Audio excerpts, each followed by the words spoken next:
더불어민주당이 의원총회를 열고 대선 경선 연기에 관한 찬반 끝장 토론을 진행하고 있습니다. 이재명 경기지사는 경선 연기를 양보하는 것이 자신에게는 도움이 되겠지만 당의 소탐대실의 결과가 될 것이라면서 반대 입장을 재확인했습니다. 국민의힘과 국민의당이 실무협상단 회의를 열고 본격적인 합당 논의에 착수했습니다. 당명 변경 여부 등 신경전이 이어지는 가운데 안철수 국민의당 대표는 행동으로 야권 통합을 보여줄 것이라고 강조했습니다. 이인영 통일부 장관이 방한 중인 성김 미 대북 특별대표를 만나 대화 국면으로의 전환을 위한 매우 중요한 시점이라며 한미 협력을 강조했습니다. 성김 대표는 미국은 남북 대화와 협력을 지지한다고 재확인했습니다. 어제 코로나19 확진자가 395명 발생하면서 전반적인 감소세를 보이고 있습니다. 하지만 델타 변이의 전 세계적 유행으로 국내 유행 우려가 커지면서 정부는 변이 바이러스 확산 차단에 총력을 기울이겠다고 밝혔습니다. 오피스텔에 친구를 감금하고 살해한 혐의로 구속된 20대 2명이 검찰에 넘겨졌습니다. 경찰은 두 사람이 친구의 고소에 보복에 나선 것으로 보고 살인죄보다 형량이 무거운 특정범죄 가중법상 보복범죄 혐의를 적용했습니다. 올해 1분기 가계부채가 1,765조 원으로 집계돼 지난해 같은 기간에 비해서 9.5% 늘어난 것으로 나타났습니다. 기업 대출도 14.1% 늘어나 한국은행은 한계 기업에 대한 금융 지원이 오히려 구조조정을 지연시킬 수 있다고 경고했습니다. 시청자 여러분 안녕하십니까? 6월 22일 뉴스앤 이슈 시작합니다. 네, 오늘 국회로 먼저 가보겠습니다. 더불어민주당이 오늘 의원총회를 열고 당내 갈등을 일으키고 있는 대선 경선 연기에 관한 찬반 끝장 토론을 벌입니다. 이와 함께 국회에서는 오늘부터 사흘 동안 국무위원들을 상대로 대정부 질문도 진행되는데요. 자세한 내용 국회 취재기자 연결해서 알아보겠습니다. 이경국 기자. 네, 국회입니다. 네, 자, 경선 연기 문제를 다룰 민주당 의원총회 진행 중인데요. 의원들의 격론이 불가피해 보이죠? 네, 그렇습니다. 민주당은 조금 전인 오전 10시 반쯤부터 의원총회를 열어서 대선 경선 연기와 관련한 의원들의 의견을 듣고 있습니다. 이 대선 후보 선출을 현행대로 9월에 할지 아니면 11월에 할지가 쟁점인 상황인데요. 지난번 부동산 세제를 다뤘던 의원총회 때처럼 그야말로 끝장 토론이 진행될 것으로 보입니다. 현재 대권 주자인 정세균 전 국무총리와 이낙연 전 대표는 코로나19와 경선 흥행 등을 고려해서 연기하자고 강력히 주장하고 있는데요. 반면 선두주자인 이재명 지사는 경선을 미루더라도 국민의 생각은 바뀌지 않을 거라면서도 경선 연기는 안 된다는 입장을 고수하고 있습니다. 이 지사의 말 직접 들어보겠습니다. 우리 당에 대한 우리 국민들의 신뢰가 훼손되고 우리 당을 위해서 또 이 나라 정치 발전을 위해서 원칙을 지키는 게 중요하다 이렇게 생각합니다.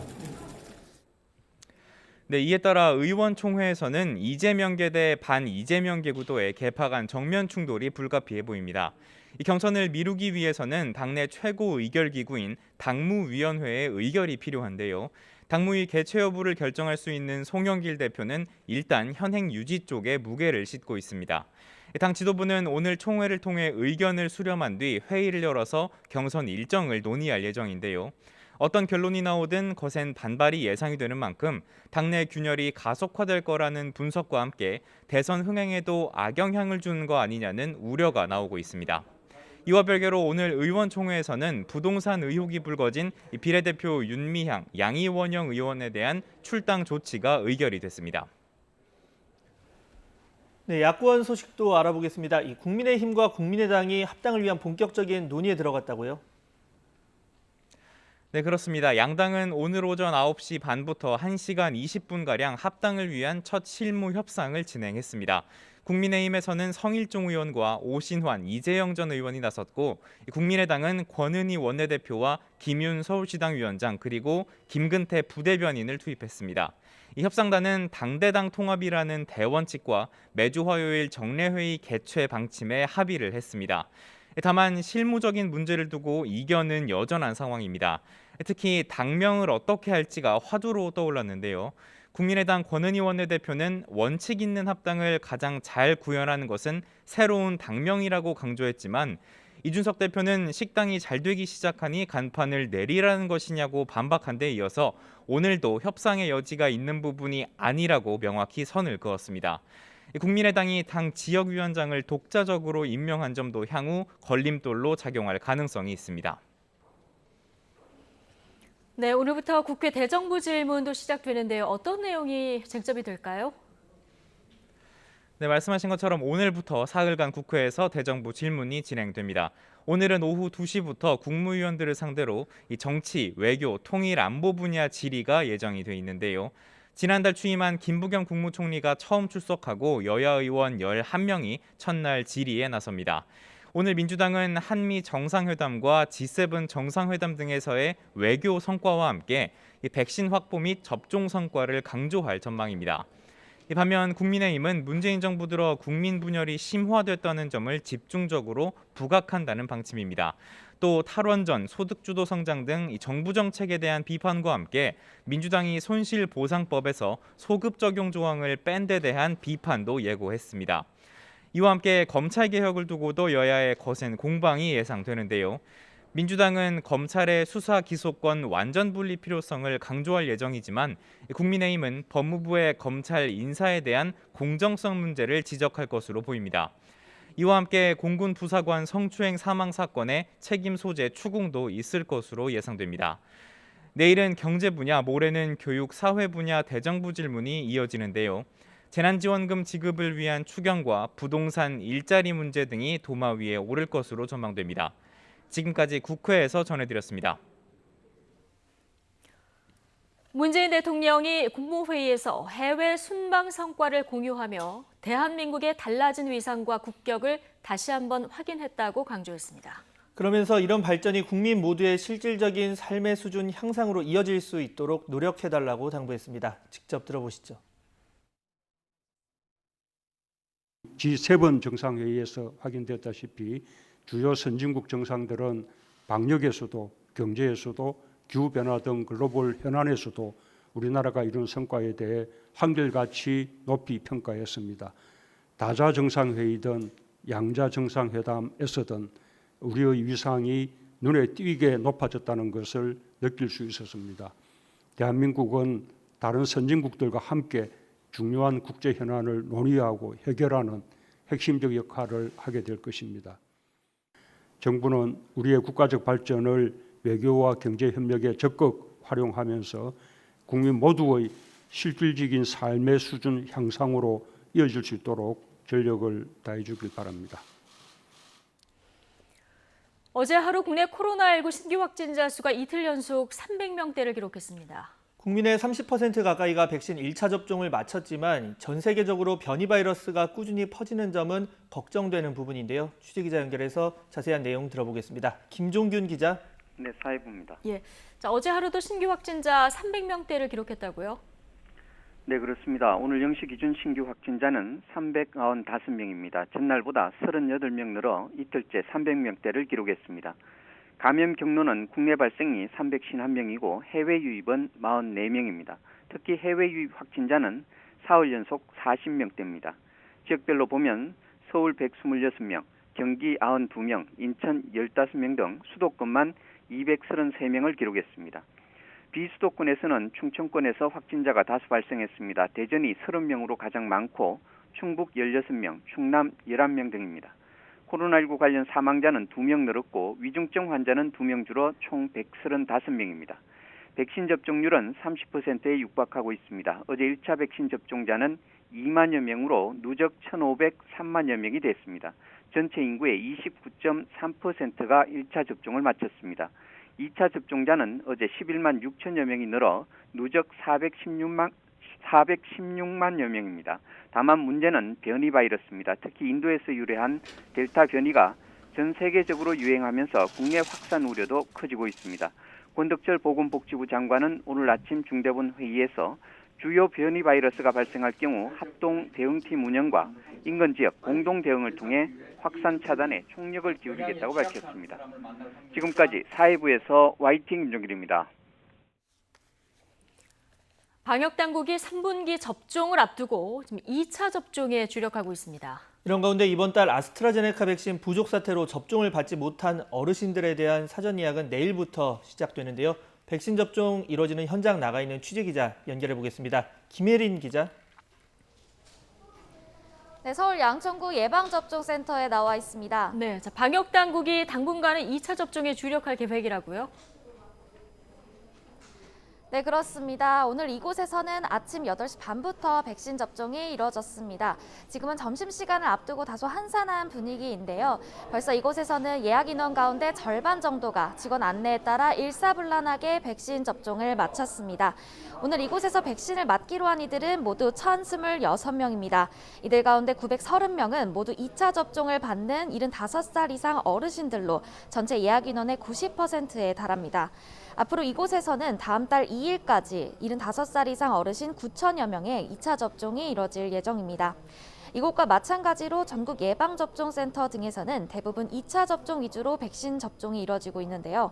한 번만 맞아도 되는 얀센을 포함해 2차 접종까지 마친 이들은 지금까지 416만 7천여 명으로 국민 8.1% 수준입니다. 방역당국은 상반기 1차 접종이 막바지에 이른 만큼 다음 달 중순까지는 2차 접종 확대에 주력하겠다는 방침입니다. 2차 접종에 집중하면서 7월 백신 접종 사전 예약을 진행하고 위탁의료기관 정비, 점검을 강화하겠다는 겁니다. 7월부터는 화이자와 모더나를 중심으로 백신 접종이 이뤄질 전망인데요. 혹시 모를 혼선을 막기 위해서 1차 접종 확대보다는 앞으로 있을 접종에 대비하는 데 주력하겠다는 뜻으로 풀이됩니다. 네, 이번 달에 아스트라제네카 백신 접종을 예약하고도 받지 못한 분들, 내일부터 다시 사전 예약이 시작된다고요? 네, 그렇습니다. 이번 달 아스트라제네카 백신을 예약했지만 맞지 못하신 분들은 내일부터 사전 예약을 하실 수 있습니다. 60살에서 74살 어르신들과 만성 중증 호흡기 질환자 등 접종 대상자였던 분들 가운데 사전 예약을 했지만 접종을 받지 못하신 분들 20만 명이 대상입니다. 방역당국은 이들에 대해 내일 새벽 0시부터 오는 30일 오후 6시까지 8일 동안 사전 예약을 받기로 했습니다. 사전 예약 누리집, 그리고 질병관리청 콜센터, 지방자치단체 콜센터를 통해 본인이 직접 예약하거나 자녀가 대리 예약할 수 있습니다. 예약하신 분들은 다음 달 5일부터 17일까지 화이자 백신을 맞을 전망입니다. 방역당국은 접종 일정을 조정하는 불편을 끼쳐 송구하다면서도 한 번 더 접종 일정을 예약해달라고 당부했습니다. 지금까지 서울 양천구 예방접종센터에서 YTN 김혜린입니다. 방한 중인 성김 미국 대북 특별대표가 통일부를 방문해 이인영 장관을 예방하고 차관과 대북정책 고위급 양자 협의를 진행했습니다. 이런 가운데 남북협력사업 관련 사항을 조율하면서 논란을 낳았던 한미 워킹그룹은 폐지 수순을 밟고 있는 것으로 확인됐습니다. 취재기자 연결해보겠습니다. 한현희 기자. 네, 통일부입니다. 예, 성김 대표 어제는 북한의 대화 호응을 촉구했는데요. 오늘은 어떤 얘기를 했습니까? 네, 미국의 북핵 협상을 총괄하는 성김 대표, 이인영 통일부 장관을 예방한 자리에서도 대화 제안에 북한이 긍정적으로 반응해 오기를 기대한다고 밝혔습니다. 김 대표는 지금은 대화 국면으로의 전환을 위한 중요한 시점이라는 이 장관 발언에 공감하며 북한의 대화 호응을 또다시 촉구했는데요. 또 남북 간의 대화와 협력 관여를 지지하고 또 긴밀히 협조하겠다고 재확인했습니다. 이 장관은 이 대화 국면으로의 전환을 위해 중요한 정세의 분수령인 만큼 대화의 조속한 재개를 위해 한미가 보다 능동적으로 기민하게 움직일 필요가 있는 시점이라고 강조했습니다. 그러면서 우리 정부가 구상하고 있는 코로나 방역과 식량 등 민생 분야에서의 협력, 또 이산가족 상봉과 금강산 방문 등을 소개하면서 능동적이고 창의적인 접근으로 검토해달라고 제안했습니다. 김 대표는 이어 최영준 통일부 차관과 대북정책 고위급 양자 협의를 진행했습니다. 통일부 당국자는 이 자리에서 한반도 정세와 북한 태도에 대한 양측 의견을 교환하고 앞으로의 협력 방안을 포괄적으로 협의했다고 전했습니다. 내일은 김 대표와 함께 방한한 정박 대북특별부대표가 통일부 통일정책협력관과 국장급 회의를 통해서 실무적인 문제들을 논의할 예정입니다. 네, 통일부와 미 국무부가 대북 정책 관련해서 고위급 양자 협의를 한 건 좀 이례적인데요. 한편으로 그동안 말이 좀 있었던 한미 워킹그룹은 폐지 수순에 들어갔다고요? 네, 그렇습니다. 미 국무부 고위 인사가 통일부를 찾아서 이 당 차관과 만나는 일정이 드문 것은 아니지만 이렇게 통일부와 국무부가 직접 정책 조율을 하는 건 이례적이라는 평가입니다. 국무부의 카운터파트, 그러니까 대화 상대는 외교부이기 때문입니다. 이에 대해서 통일부는 성김 대표 임명 뒤 첫 방안인 만큼 우리 입장을 설명하고 미국 측의 입장을 듣는 소통과 협의의 기회라고 설명하면서 공식화나 정례화 여부는 확정된 바 없다고 선을 그었습니다. 이런 상황에서 이 한미가 남북 협력 사업 관련 사항을 조율해온 협의 채널인 한미 워킹 그룹은 폐지 수순을 밟고 있습니다. 2018년 11월 우리 측 제안으로 만들어진 워킹그룹은 양국 정부의 긴밀한 대북 정책 조율의 틀로 기능했다는 평가도 있었지만 미국이 한국의 대북 접근을 통제하고 또 제어하는 수단으로 악용돼 왔다는 비판도 있었습니다. 북한도 김여정 노동당 제1부부장이 담화를 통해서 남북 문제를 백악관에 바쳤다고 비판하면서 적대감을 보여왔는데요. 외교부는 어제 한미 북핵 수석대표 협의에서 기존 워킹그룹의 운영 현황을 점검하면서 종료하는 방향으로 검토하기로 합의했다고 밝혔습니다. 대신 이 북핵 수석대표 간 협의 이외에 국장급 협의를 강화하고 구체적인 방안은 계속 협의해 나가기로 했다고 설명했는데요. 이와 관련해서 한미 워킹그룹 실무 책임자인 임갑수 외교부 평화외교기획단장과 정박 미 대북 특별 부대표가 만나서 워킹그룹 운영 방향 등에 대해서 협의하고 있습니다. 지금까지 통일부에서 YTN 한현입니다. 미 국무부는 조건 없이 만나자는 제안에 북한이 긍정적으로 반응하기를 바란다고 밝혔습니다. 바이든 미국 대통령은 대북 제재를 담은 행정명령의 효력을 1년 더 연장했습니다. 보도 이동헌 기자입니다. 네드 프라이스 미 국무부 대변인은 현지 시간 22일 조건 없이 언제 어디서든 만나자는 우리의 제안과 접촉에 북한이 긍정적으로 반응하기를 분명히 바란다고 말했습니다. 북한의 응답이 없을 경우 미국의 대응을 묻는 질문에 대한 답변으로 전날 성김 미 대북 특별대표의 언급을 반복한 것입니다. We took note of the recent statement out of Pyongyang regarding their preparation for dialogue, and we hope to receive a positive response to our proposal for a meeting soon. 프라이스 대변인은 미국의 대북 정책이 외교에 열려 있다고 재차 강조했습니다. 이런 가운데 바이든 미국 대통령은 1년마다 갱신되는 대북 제재 행정명령의 효력을 1년 더 연장했습니다. 2008년 조지 W. 부시 행정부 시절부터 2017년 트럼프 행정부 때까지 6건의 대북 제재 행정명령이 대상입니다. 바이든 대통령은 무기로 사용할 수 있는 핵 분열성 물질의 한반도 존재 및 확산 위험과 북한 정부의 정책 및 조치가 미국의 국가안보와 외교정책, 경제에 비상하고 특별한 위협을 계속해서 제기한다고 연장 이유를 설명했습니다. 행정명령의 효력을 연장할 경우 매년 의회에 통지하고 관보에 게재하도록 한 절차에 따른 것으로 바이든 행정부 들어 첫 대북 제재 효력 연장입니다. 바이든 행정부는 실용적 접근을 토대로 한 단계적 접근을 시사하면서도 북한을 협상 테이블에 데려오기 위해 제재 완화 등의 유인책은 제시하지 않겠다는 방침을 밝혀왔습니다. YTN 이동원입니다. 북한 주재 중국 대사와 중국 주재 북한 대사가 각각 행사를 진행하면서 양국 간 대면 외교가 재개됐습니다. 북한 주재 중국 대사관은 시진핑 중국 주석 방북 2주년 기념 사진전을 열었다고 조선중앙통신이 보도했습니다.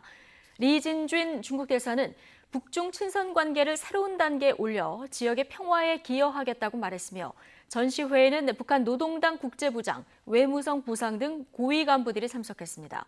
앞서 북중 양국 대사는 어제 상대국 당기관제 나란히 시 주석 방북 2주년 기념 기고를 짓는 등 유대를 과시했습니다.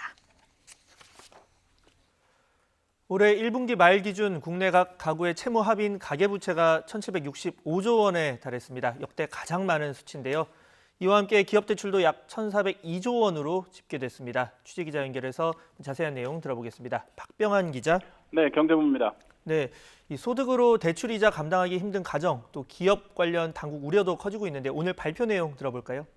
네, 한국은행에 따르면 가계부채가 1분기 말 1,765조 원으로 집계돼 전년 동기 대비 9.5% 늘어났고 높은 증가세를 지속하고 있는 것으로 나타났습니다. 기업 대출은 1,402조 2천억 원으로 증가세가 지난해 하반기 이후 다소 주춤하고 있으나 여전히 높은 수준으로 14.1% 늘어났습니다.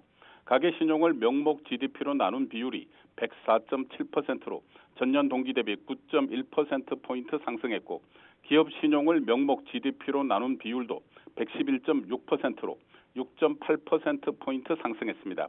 즉 가계와 기업이 모두 GDP보다 많은 빚을 지고 있고 그 비율이 상승하고 있는 것으로 나타난 것입니다.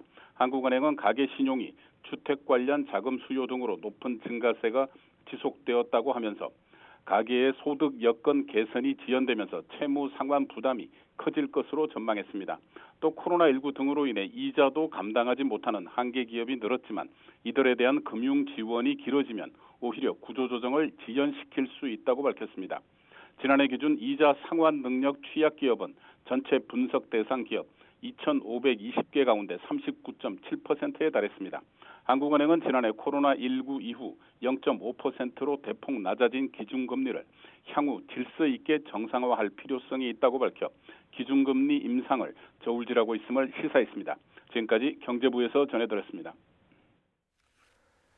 석유와 원자재 가격 강세 탓에 공산품을 중심으로 5월 생산자 물가가 7개월 연속으로 올랐습니다. 한국은행 발표에 따르면 5월 생산자 물가지수는 4월에 108.06보다 0.4% 상승한 108.50으로 집계됐습니다. 생산자 물가지수는 2015년 수준을 100으로 놓고 평가한 수치입니다. 1년 전인 작년 5월과 비교한 상승률은 6.4%에 달했는데 작년 코로나19 여파에 따른 기저효과가 반영된 결과지만 지난 2011년 8월에 6.9% 이후 9년 9개월 만에 가장 높은 수준입니다.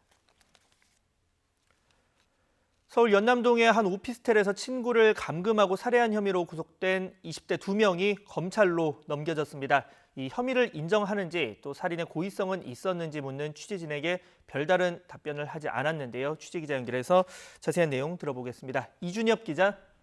네, 사회부입니다. 네, 두 피의자가 오늘 오전 검찰에 송치됐습니다. 당시 상황 더 자세히 들어볼까요? 네, 오피스텔 살해 피의자 21살 안모 씨와 김모 씨는 오늘 아침 8시쯤 검찰에 넘겨졌습니다. 흰 줄무늬 티셔츠 차림의 안 씨와 검은 티셔츠를 입은 김 씨는 유치장에서 나와 피해자에게 미안한 마음 없는지 등을 묻는 취재진에게 아무런 대답도 하지 않은 채 경찰 호송차를 올라탔습니다. 경찰은 두 사람에게 형법상 살인죄보다 형량이 무거운 특정범죄 가중법상 보복범죄 혐의를 적용했는데요. 살인죄의 경우 사형, 무기 또는 5년 이상의 유기징역을 받지만 보복범죄는 최소 형량이 10년이기 때문입니다. 경찰은 이들이 피해자가 사망할 수 있다는 사실을 인식했다고 볼 증거를 확보했고 보복 목적이 인정된다며 적용 이유를 설명했습니다. 영리 약취, 그러니까 이익을 위해 사람을 납치한 혐의와 함께 공동강요, 공동공갈, 공동폭행 등 혐의도 적용됐습니다. 경찰은 또 수사 과정에서 A씨 동선을 이들에게 알려주는 등 범행에 관여한 다른 고등학교 동창을 불구속 상태로 검찰에 넘겼습니다. 네, 당시에 어떤 일이 있었는지 사건 개요와 함께 또 두 사람이 구체적으로 어떤 혐의를 받고 있는지까지 들어볼까요? 네, 안 씨와 김 씨 그리고 피해자 A 씨는 고등학교 동창 사이인데요. 지난해 9월 12일 A 씨가 노트북을 부쉈다는 이유로 서울에 데려와 폭행과 갈취 등을 벌인 게 범행의 시작이었습니다. 그러다 지난해 12월 7일 A 씨 몸에서 폭행 흔적을 발견한 아버지가 안 씨와 김 씨를 고소하기에 이르는데요. 이들 두 사람은 반성은커녕 오히려 복수할 마음을 품고 지난 3월 일에서 빚을 갚으라며 A 씨를 다시 서울로 데려왔습니다. 이후 지난 4월 1일부터 A 씨는 외출하더라도 항상 피의자들과 함께 있는 등 감금 상태에 있었던 것으로 조사됐는데요. 또 A 씨에게 강제로 고소를 취하하겠다는 계약서를 쓰게 하고 또 꾸준히 가혹 행위를 하면서 그걸 영상으로 찍기도 했습니다. 물류센터에서 두 차례 일하게 하고 일당을 가로채고 A씨 명의 휴대전화를 개통한 뒤 판매하게 하는 등의 방식으로 600만 원가량을 갈취한 혐의도 있습니다. 특히 연남동 오피스텔로 이사한 지난 1일부터 A씨는 전혀 외출하지 못했고 결국 지난 13일 새벽 6시쯤 해당 오피스텔 화장실에서 숨진 채 발견됐습니다. 부검인은 영양실조와 저체온증이 사인이라는 구두 소견을 냈습니다. 네, 그러니까 피해자를 오랜 기간에 걸쳐서 아주 여러 방법으로 괴롭혔다는 건데 그렇다면 이제 경찰 수사는 끝난 상황입니까? 네, 일단 두 피의자의 범행에 대해서는 경찰 수사가 마무리됐습니다. 다만 두 차례 A씨에 대한 실종 신고가 있었고요. 피해자 아버지가 두 피의자를 고소까지 했는데도 결국 A씨가 숨지게 된 데에 대해서 경찰의 부실 수사 논란이 있습니다. 특히 A씨가 감금돼 있었던 지난달 27일 서울 영등포경찰서가 고소 사건에 대해 불송치 결정을 내렸는데요. 이 부분에 대해서는 서울경찰청이 부실 수사 여부를 감찰하고 있고 결과에 따라서 징계 등을 내릴 계획입니다. 지금까지 사회부에서 전해드렸습니다. 모두 17명의 사상자를 낸 광주 철거 건물 붕괴 사고와 관련해서 감리를 맡은 건축사의 구속 여부가 오늘 오후 결정됩니다. 광주지방법원은 오늘 건축사 차모 씨에 대한 구속 전 피의자 신문을 진행했습니다. 차 씨는 광주 학동 4재개발 지구에 위치한 붕괴 건물이 해체 계획서대로 철거되는지 감리를 소홀히 했다는 혐의를 받고 있습니다. 경기 이천시 쿠팡 물류센터 화재 진화 작업이 엿새째 이어지고 있습니다. 경기 이천소방서는 오늘 오전 8시 반부터 소방 인력 70명과 소방차 20대를 투입해서 진화 작업을 이어가고 있다고 밝혔습니다. 합동 감식은 불이 완전히 꺼진 뒤 다음 주쯤 가능할 것으로 소방당국은 내다봤습니다. 공군의 한 여성 부사관이 선임들에 잇따라 성추행을 당했습니다. 더 견디기 힘들었던 건 피해자를 문제의 인물로 몰고 가는 동료들의 따가운 시선이었다고 하는데요. 결국 피해자는 3년 만에 전역 결정을 내렸습니다. 김다연 기자가 보도합니다. 학창 시절 내내 군인을 꿈꾸던 A씨. 지난 2013년 부사관으로 임관한 뒤 부산의 한 부대에 발령받았습니다. 2달이 지났을 무렵 선임의 성추행이 시작되면서 꿈은 악몽으로 바뀌었습니다. 인사평가 위치에 있던 가해 선임 김모준위. 김준희는 A씨에게 진급해야 하지 않느냐, 용돈을 주겠다, 애인이 되라 등 불쾌한 말을 쏟아냈고 회식 자리에서는 테이블 밑으로 손을 잡거나 허벅지를 만지는 등 몹쓸 행동을 이어갔습니다. 허벅지에다 그 성기 쪽까지 손 대면서 근데 제가 거기서 반항을 못했어요. 그냥 이렇게 손을 밀쳐내긴 하지만 다시 손이 들어오는데 A씨는 다른 선임을 통해 피해 사실을 알렸고 대대장에게도 보고됐지만 조처는 황당했습니다. 김준희를 다른 부서로 옮겨줄 테니 A씨에게 다시는 문제 삼지 않겠다는 각서를 쓰라고 한 겁니다. 이후 정식 신고가 이뤄지고 나서야 징계가 내려졌지만 그마저도 3개월 감봉에 그쳤습니다. 감봉을 3월을 받으셨어요. 그 사건으로는 징계만 됐거든요. 형사는 아니라서 판결문은 없어요. 모욕감보다 견디기 힘들었던 건 동료들의 따가운 시선과 업무 배제였습니다. A씨는 결국 경기도의 다른 부대로 옮겨갔습니다. 여군이었으면 참았어야지. 이거 군인인데 참았어야지. 이런 이야기를 면전에서 듣고 있는데 어떤 누구 정상적인 생활을 할 수가 있었겠어요. 하지만 새 부대에서도 A씨를 마치 소란을 일으킨 사람으로 바라보는 눈초리는 계속됐습니다. 사고 치지 말고 조용히 지내란 말을 덕담이랍시고 건넨 임모준이. 그러더니 얼마 뒤 술자리를 만들고 노래방에 데려가더니 A씨를 성추행했습니다. 임준희는 이후 A씨와의 통화에서 술을 마신 상태라 기억나지 않는다고 주장했습니다. 그러면서 이런 일로 30여 년 군 생활에 먹칠할 수 없다며 압박성 발언도 했습니다. 우울증 약과 수면제를 먹어야 할 정도로 충격에 시달리던 A씨는 3년 만에 꿈을 포기하고 전역했습니다. A씨는 지금도 어디에선가 숨죽여 울고 있을 여군들이 더는 고통받지 않도록 성추행과 2차 가해 무딘 군 문화를 뿌리째 바꿔야 한다고 호소합니다. 그런 여군들이 아직도 많을 거라고 생각해요. 지금도 겪고 지금도 소리 못 내는 여군들이 있겠지만 여자로 봐달라는 거 아니에요. 그냥 동료로 봐달라는 거잖아요. YTN 김다연입니다. 요새 스포츠 경기 TV보다는 스마트폰 등 온라인으로 보는 분들이 많죠. 그런데 한 달 앞으로 다가온 도쿄올림픽 온라인으로 보려면 이 쿠팡 앱을 깔고 또 유료 회원에도 가입을 해야 합니다. 이 포털에서 무료로 스포츠를 보던 시대는 끝났고 이제는 돈을 내야 하는 시대가 됐습니다. 조은지 기자가 보도합니다. 한 달 뒤 도쿄올림픽의 명승부, 텔레비전이 아니라면 오직 쿠팡에서만 볼 수 있습니다. 쿠팡이 온라인 양대 산맥 네이버와 카카오를 제치고 온라인 중계권 쟁탈전에서 승리를 눈앞에 뒀습니다. 쿠팡은 도쿄올림픽과 내년 베이징 동계올림픽을 합쳐 지상파 3사에 500억 원을 주는 공격적 베팅으로 독점 계약에 사인만 남긴 것으로 확인됐습니다. 이는 가장 최근 올림픽이었던 평창 때 네이버와 카카오, 통신 3사가 합친 중계권료 100억 원의 2배가 넘는 수준입니다. 스포츠를 매개로 쿠팡의 전체 파이를 키우겠다는 뜻입니다. 그러니까 온라인 부분에서의 국내 독점이군요. 송출을 다 쿠팡이 점령하게 되는 그런 구조가 되고 있습니다. 우리나라의 OTT 시장의 판도도 네. 이번이 굉장히 또 중요한 기로가 될 것으로 또 이변 없이 계약이 체결된다면 시청자들은 쿠팡의 온라인 플랫폼 쿠팡 플레이에 월 2,900원을 내고 도쿄를 즐길 수 있습니다. 사상 최초로 돈 내고 보는 올림픽이 되는 겁니다. 실제 그동안 무료로 즐겼던 손흥민과 류현진 경기 역시 월 정액권을 사야 하는 시대가 됐는데 이에 갑론을박이 한창입니다. 보편적 시청권 문제와 20, 30대 스포츠 매니아들에게 대한 이중적 부담 문제는 저는 한번 검토할 가치가 있다고 보는데 한번 논의를 해주시겠습니까? 내용을 좀 파악해보고 검토해보겠습니다. 현행 방송법은 올림픽과 월드컵 등 국민적 관심 스포츠는 보편적으로 시청할 권리를 보장하고 있습니다. 다만 온라인, 뉴미디어 중계는 법에서 다루지 않는 사각지대입니다. 엄밀히 쿠팡의 온라인 독점 중계가 법에 저촉되지 않는 건데 시대에 맞는 손질이 필요해 보입니다.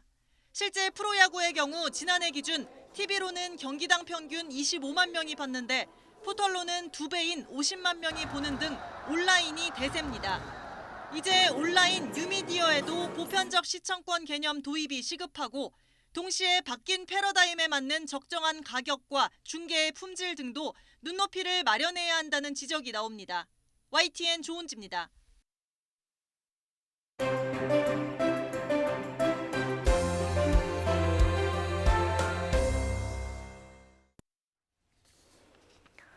원칙이냐 흥행이냐 대선 경선 연기론으로 내부 갈등이 격화되고 있는 더불어민주당이 오늘 오전부터 의원총회를 열고 지금 토론을 벌이고 있습니다. 이른바 윤석열 전 검찰총장 엑스파일 문건의 출처와 신빙성을 두고 정치권의 공방도 진행 중인데요. 오늘의 정치권 소식 김영준 명지대 교수 그리고 배종우 세한대 교수 두 분과 이야기 나눠보겠습니다. 어서 오십시오. 네, 안녕하세요. 안녕하십니까. 자, 9월이냐 11월이냐 경선 연기할지 말지를 두고 지금 민주당이 의원총회에서 경론을 벌이고 있는 상황입니다. 자, 이게 의총의 의결사는 아닙니다만은 어느 정도 오늘 이렇게 토론을 벌이고 나면 결론이 날까요? 송영길 대표가 두 가지 방향으로 접근을 하는 것 같아요. 예. 첫 번째는 이제 다양한 의견을 이제 듣겠다라는 거고요. 두 번째는 결국은 최종적인 판단은 본인이 하겠다라는 예. 그러한 나름대로의 예. 의지를 관철시키는 과정 속에서 의총이 열리지 않을까. 이걸 무시한 상태에서 판단하기에는 굉장히 부담감이 많기 때문에. 절차적 정당성 확보하고 그렇습니다. 결단을 내리겠다. 그런 예. 의미로 저는 해석을 하고 있고요. 지금 앵커께서 말씀하신 부분 원칙이냐 흥행이냐가 예. 이제 지금 충돌되고 있다고 하는데 저는 조금 해석을 달리 하는데요. 해석의 문제냐 흥행의 문제냐라고 저는 봅니다. 예. 왜냐하면 무조건 연기를 하는 것이 안 된다라는 게 아니에요. 네. 왜냐하면 당원 당규상으로 나와 있기 때문에 그렇다는 거죠. 그러니까 상당한 이유가 있을 경우에는 연기할 수 있다. 그거 당원 당규잖아요. 예. 근데 그걸 어떻게 해석하고 어떻게 적용하냐는 문제지 이 문제를 가지고 원칙의 문제라고 접근하는 거는 제가 볼 때는 적절하지 않은 거라고 보고요. 그렇다고 한다면 저는 이재명 지사 측에다 한번 얘기를 좀 하고 싶어요. 이거 경선 연기하면은 원칙이 위배되는 거다라고 얘기하면은 4.7 재보궐선거 때 그건 정말 원칙을 깨고 규칙 예. 세고인데도 불구하고 바꿨잖아요. 그때는 왜 침묵했죠? 그렇게 원칙을 강조하는 측이라고 한다면 그때 안 됩니다. 절대로 4.7 재보궐선거에서 후보 내면 안 됩니다라고 이재명 측에서 얘기한 적이 있나요? 저는 오늘 들어본 얘기했습니다. 그러니까 예. 제 말은 그거는 원칙의 문제가 아니고 해석과 적용의 문제로 봐줘야 되지 않을까라는 생각을 좀 해봅니다. 예. 그러니까 상당한 사유가 있으면 당무위원회 의결로 결정할 수 있다. 이 조항을 어떻게 해석하느냐 그렇습니다. 이 문제만 남아 있다는 말씀이신데요. 자, 그런데 뭐 만약에 일정 변경을 하려고 하면은 이게 당무위원회를 개최해야 되는 이런 사안 아니겠습니까? 이거는 또 송영길 대표가 결정을 해야 된다고 하더라고요.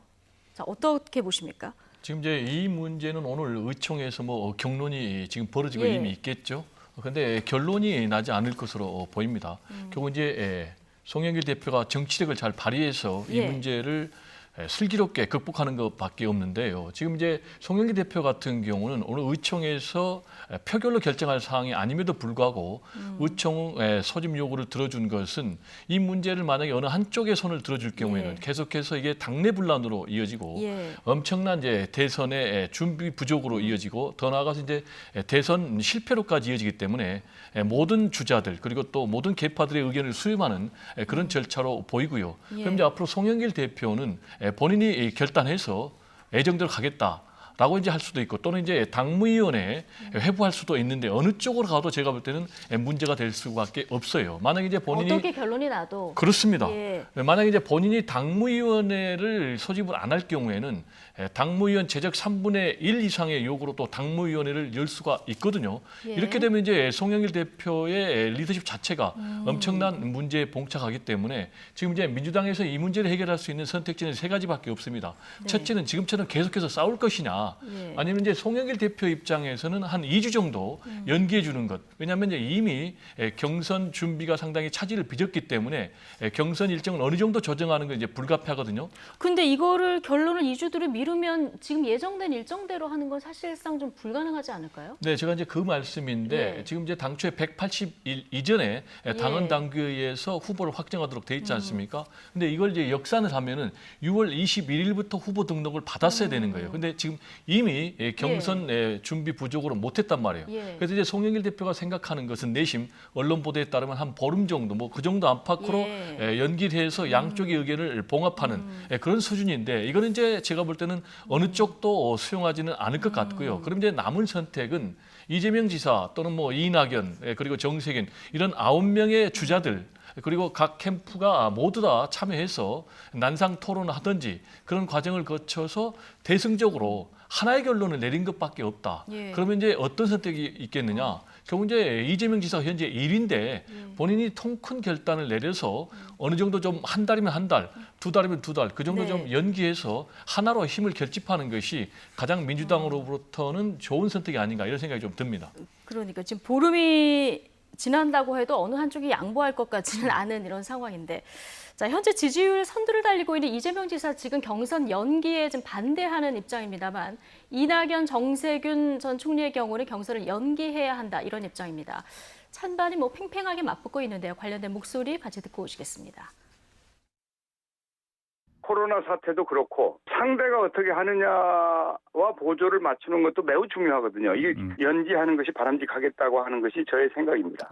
누구나 개개인의 유불리를 뛰어넘어서 정권 재창출을 위한 충정에서 의견을 말하는 것으로 믿고 있고 이 갈등 국면에서 통 크게 받아주면 뭐 대범하다 또 포용력 있다 이런 평가를 받을 수 있고 개인적으로 그게 유익하다는 점을 모를 만큼 제가 이제 하수는 아닙니다.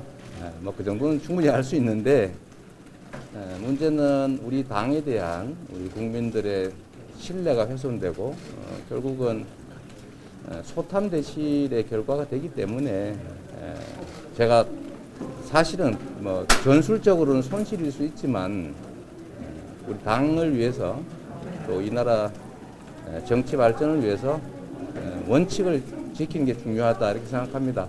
가능하면 정말 이제 어떤 1위 후보가 이걸 좀 어떤 흔쾌하게 좀 받아들이면 쉽게 끝나는 문제 아닙니까? 그러니까 그것이 가장 바람직한 거죠. 우리가 대선 승리를 해야 될 거 아닙니까? 그러려면 또 당이 단결을 해야 되고 이 경선 과정이 정말 비전을 가지고 선의의 경쟁을 하면서 이게 그래도 마지막에는 하나가 되는 과정을 만드는 게 저는 정치적 리더십이라고 생각을 합니다. 예. 지금 다 듣고 오셨는데 홍영표 의원이 1위 후보가 흔쾌히 받아들이면 끝날 일 이렇게 얘기한 데 대해서 이재명 지사가 바로 이제 답변을 했는데요. 내가 받아들이면 나한테 더 유리할 것이라는 걸 나도 그 정도 계산을 하는데 원칙을 또 어기면 안 된다. 앞서 이제 김영준 교수님께서는 이 얘기를 지난 4월 재보선 때 했어야 된다 말씀을 하셨습니다만 오늘 그 원칙을 깼기 때문에 민주당이 굉장히 이 석고대죄할 일을 지었다 이런 얘기까지 했거든요.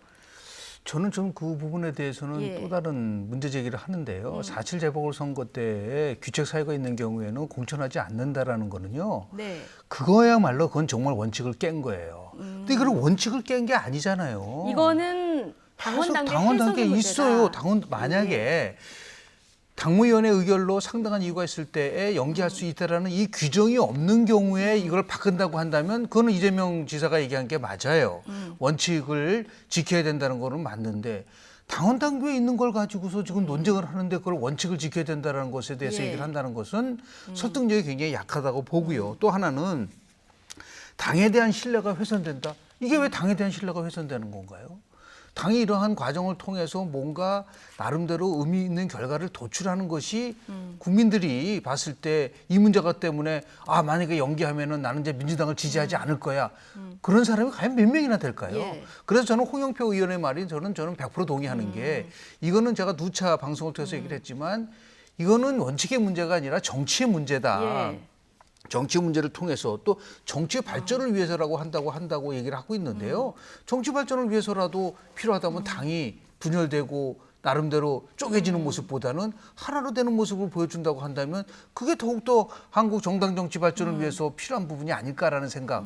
그런 의미에서 저는 절대로 이거는 원칙의 문제가 아니다라는 것을 거듭 강조하고 싶습니다. 예, 알겠습니다. 어쨌든 두 분이 경선 연기 혹은 뭐 중재 정도를 하는 것이 좋겠다 이런 얘기를 하셔서 제가 이재명 지사 측에서 좀 얘기를 좀 하자면 이게 이제 당원 당규 해석의 문제다 이렇게 네네. 말씀을 하셨는데 큰 대원칙은 180일 전에 후보를 선출하게 돼 있다. 이게 이제 더 큰 원칙이기 때문에 이 원칙을 지켜야 된다. 이렇게 얘기할 수도 있을 것 같습니다. 그러니까 이제 그거는 뭐 말씀하신 대로 180 이전에 예. 하는 이유가 여태껏 상당히 시스템으로 우리가 당을 준비하자. 그리고 그게 더 대선 승리에 유력하다라는 이제 그런 논리에 따라서 특별 당규로, 특별 당원 당규로 이 부분을 이제 명문한 건 사실이에요. 예. 그래서 가능하면 지키면 좋겠지만은 교수님 말씀하신 대로 또 상당한 사유가 있을 때는 달리 정할 수 있다라고 분명히 또 당원 당규에 명백히 돼 있기 때문에 이건 이제 선택의 문제 같아요. 기술적인 문제지. 제가 볼 때는 이제 원칙의 문제는 아니고 그리고 이재명 지사 같은 경우 지금 인터뷰를 보니까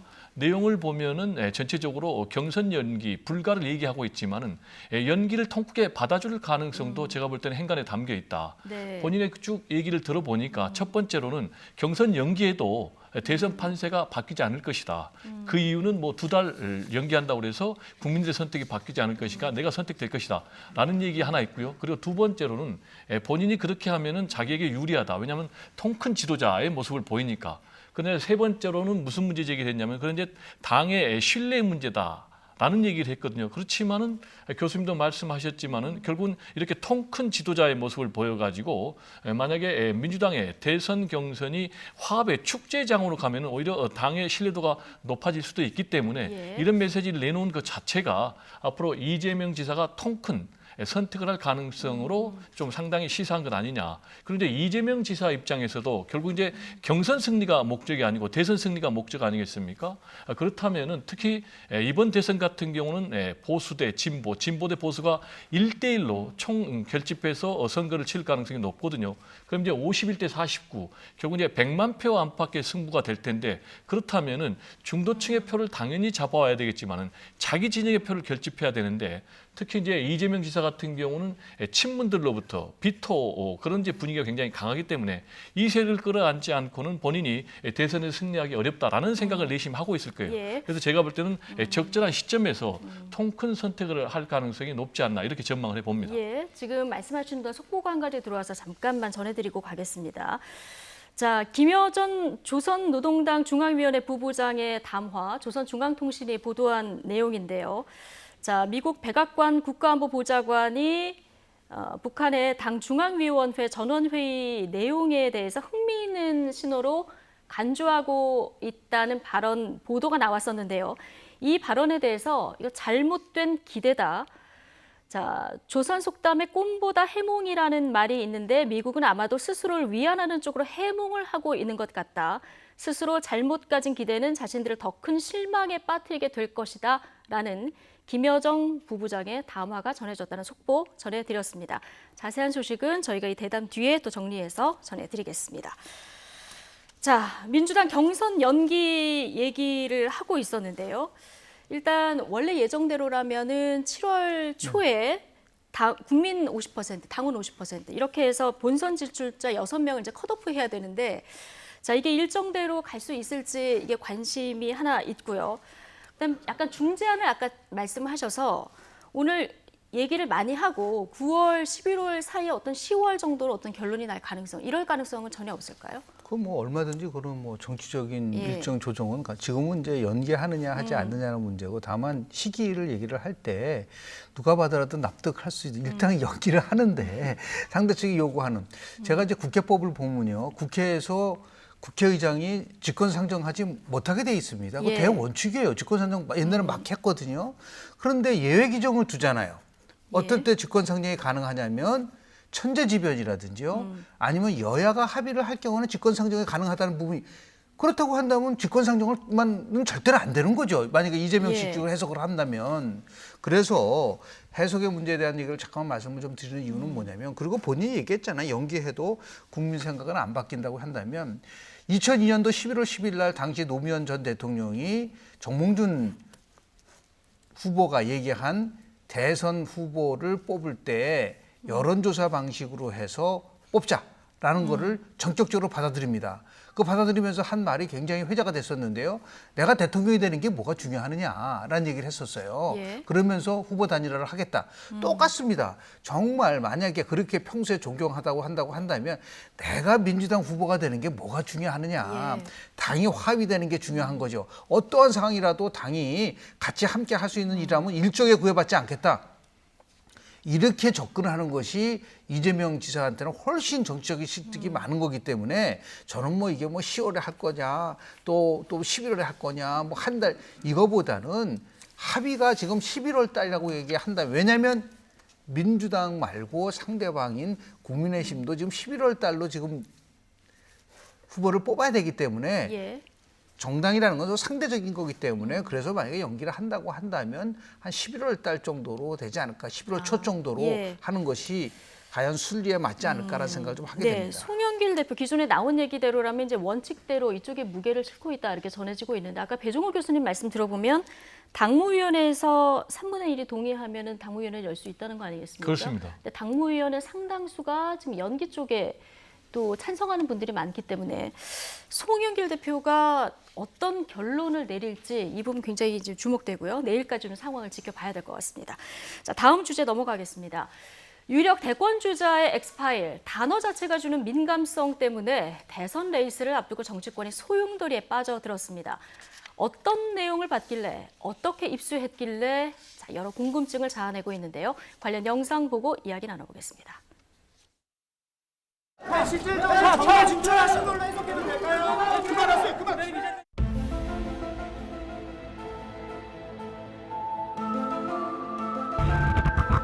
저는 FBI 요원 데이나 스컬리, 이쪽은 폭스 멀더요.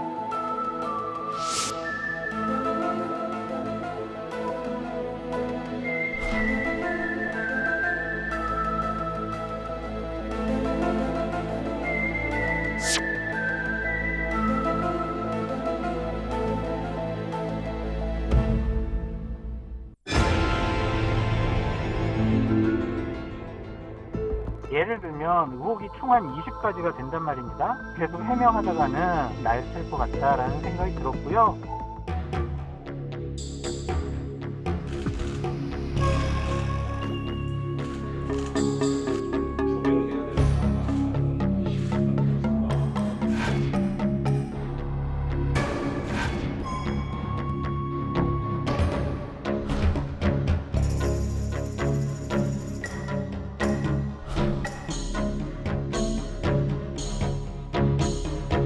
X파일을 언급한 송 대표는 여당과 자신이 갖고 있는 파일을 즉시 공개해야 합니다.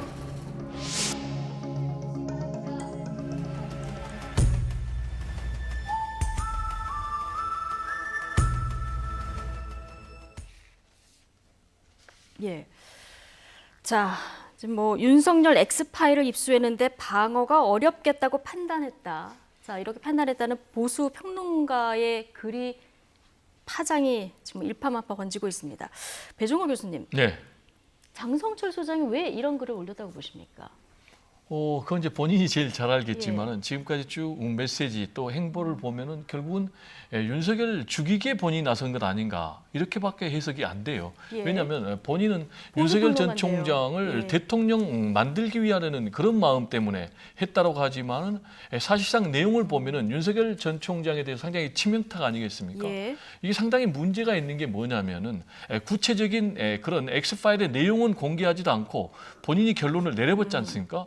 이대로 가면은 윤석열 전 총장 국민들로부터 선택받을 수가 없겠다, 방어할 수 없겠다 라면서 결론을 내려버렸단 말이에요. 그럼 이제 앞뒤가 굉장히 안 맞는 그런 부분이죠. 그리고 정확하게 구체적인 출처도 지금 바뀌지 않고 어떤 뭐 특정인을 공개적으로 지명하지도 않고 그리고 또 이제 그 사람의 카드라 얘기만 계속 하고 있어요. 이 사람이 그러면 이 문건을 여권으로부터 입수했다더라 이렇게 얘기를 하고 있거든요. 그러면 여권으로부터 그게 입수가 된 건지 안 된 건지 확인도 안 된 얘기를 계속해서 지금 퍼뜨리고 있거든요. 그렇다면 이 문건의 출처도 알 수 없는 상황에서 본인이 특히 지금 평론가라면은 방송에서 굉장히 공신력을 가지고 활동하는 그런 saram이거든요. 그럼 최소한의 이 문건의 진위를 확인해야만이 메시지를 던지는데 확인하지도 않고 일방적으로 그 메시지를 던졌다는 것은 상당히 제가 볼 때는 책임감에서 책임을 물어야 될 수밖에 없는 그런 상황이에요. 그렇다면은 이렇게 엉터리 같은 행동을 했다는 것 자체는 특정의 목적, 아까 제가 말씀드린 대로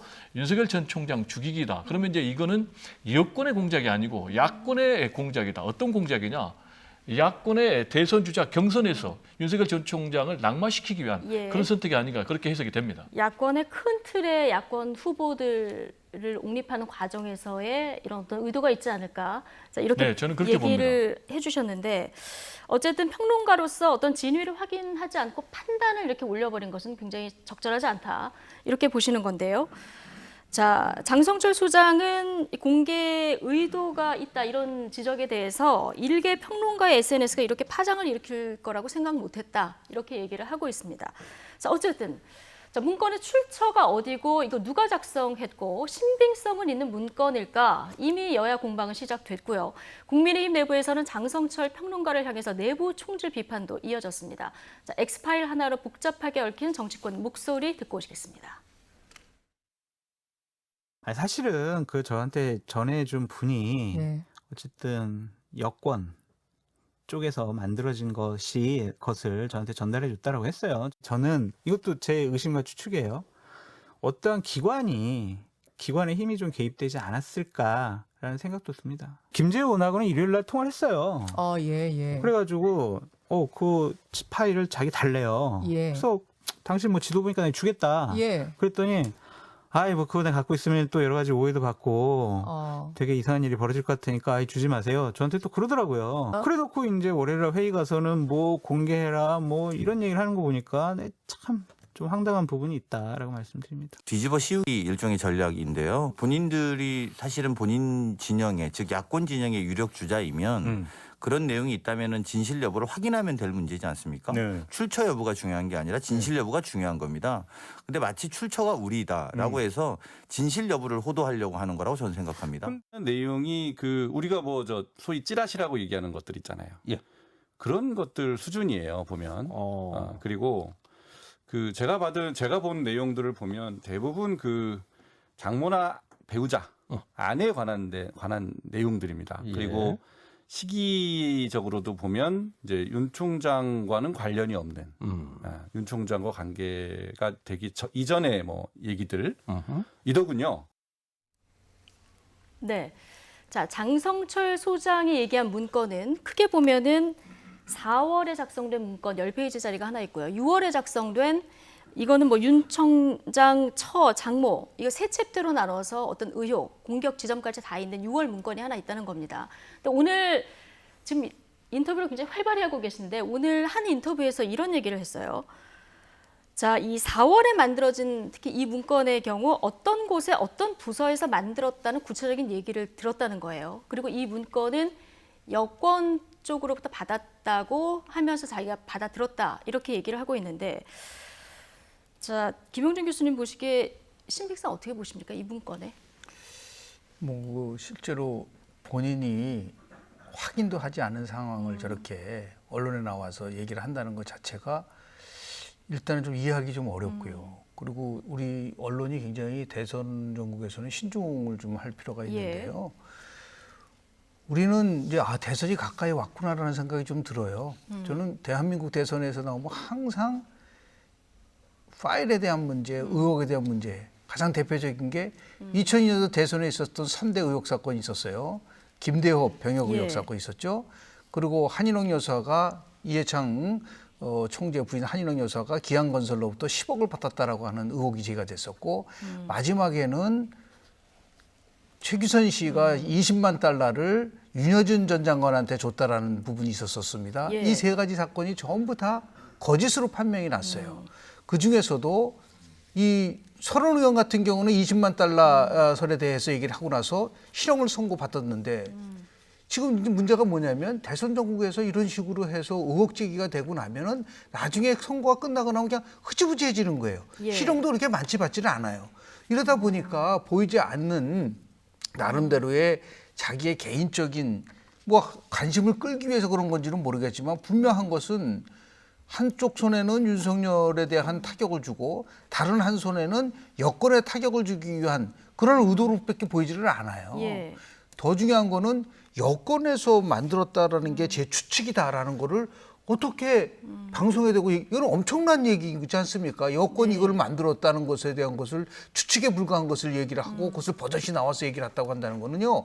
오히려 여당이 굉장히 타격을 받고 있는 저는 윤석열 본인보다도 여권이 받을 타격이 훨씬 크다고 봐요. 이게 또 2002년도와 같은 이런 의혹 사건이 또 제기되는 거구나. 제2의 김대엽이 아닌가라고 할 정도로 말이죠.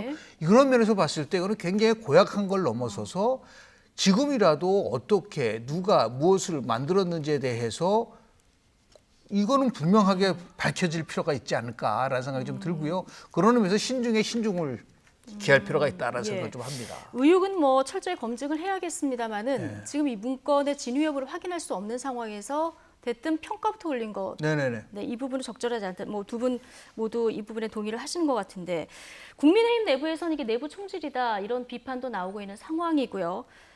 장성철 소장이 어떤 얘기를 했냐면 이걸 내가 대표한테 전화했는데 대표는 전화를 안 받았고 최고위원한테 전달을 하려고 했는데 이거 안 받겠다 했다는 거예요. 그래서 오늘 그 실명을 김재훈 최고위원한테 전달하려고 했었다 얘기를 했는데 또 김재훈 최고위원 같은 경우 통화는 했지만 이 별 내용이 없는 짜깁기 수준으로 판단을 했다 이렇게 하면서 오늘 통화 내용, 녹음 내용 다 공개하면서 반박을 했거든요. 이 부분은 어떻게 보십니까? 지금 이제 국민의힘 같은 경우는 뭐 전체적인 행보를 보면 좀 오락가락해요. 말씀하신 대로 뭐 짜깁기 수준이다. 별로 뭐 신뢰할 만한 수준은 아니다라고 얘기를 하면서 또 여권을 향해서는 실체를 공개해라라고 얘기를 하고 있으니까 상당히 모순되는 그런 것 아니겠습니까? 지금 이 문제는 굉장히 부적절한 문제가 지금 우리 정치권에 특히 이제 대선을 얼마 앞두고 터졌는데 이건 이제 전형적인 저는 공작 정치라고 보는 게요. 지금 이게 찌라시 수준은 아니다라고 얘기를 하고 있거든요. 장설정 소장이. 그러면은 찌라시를 좀 체계화하면 문서는 나올 수가 있는 거예요. 그럼 중요한 것은 그 문서가 중요한 게 아니고 문서에 담긴 문건에 담긴 그 내용이 사실이냐 아니냐라는 게 가장 중요한 것 아니겠습니까? 그런데 이 부분에 대해서 본인이 정치평론가라고 특히 김무성 전 대표의 보좌관 출신으로 이 정치판에서 20년 동안이나 활동을 한 사람이면 이 파장의 의미를 충분히 알 거예요.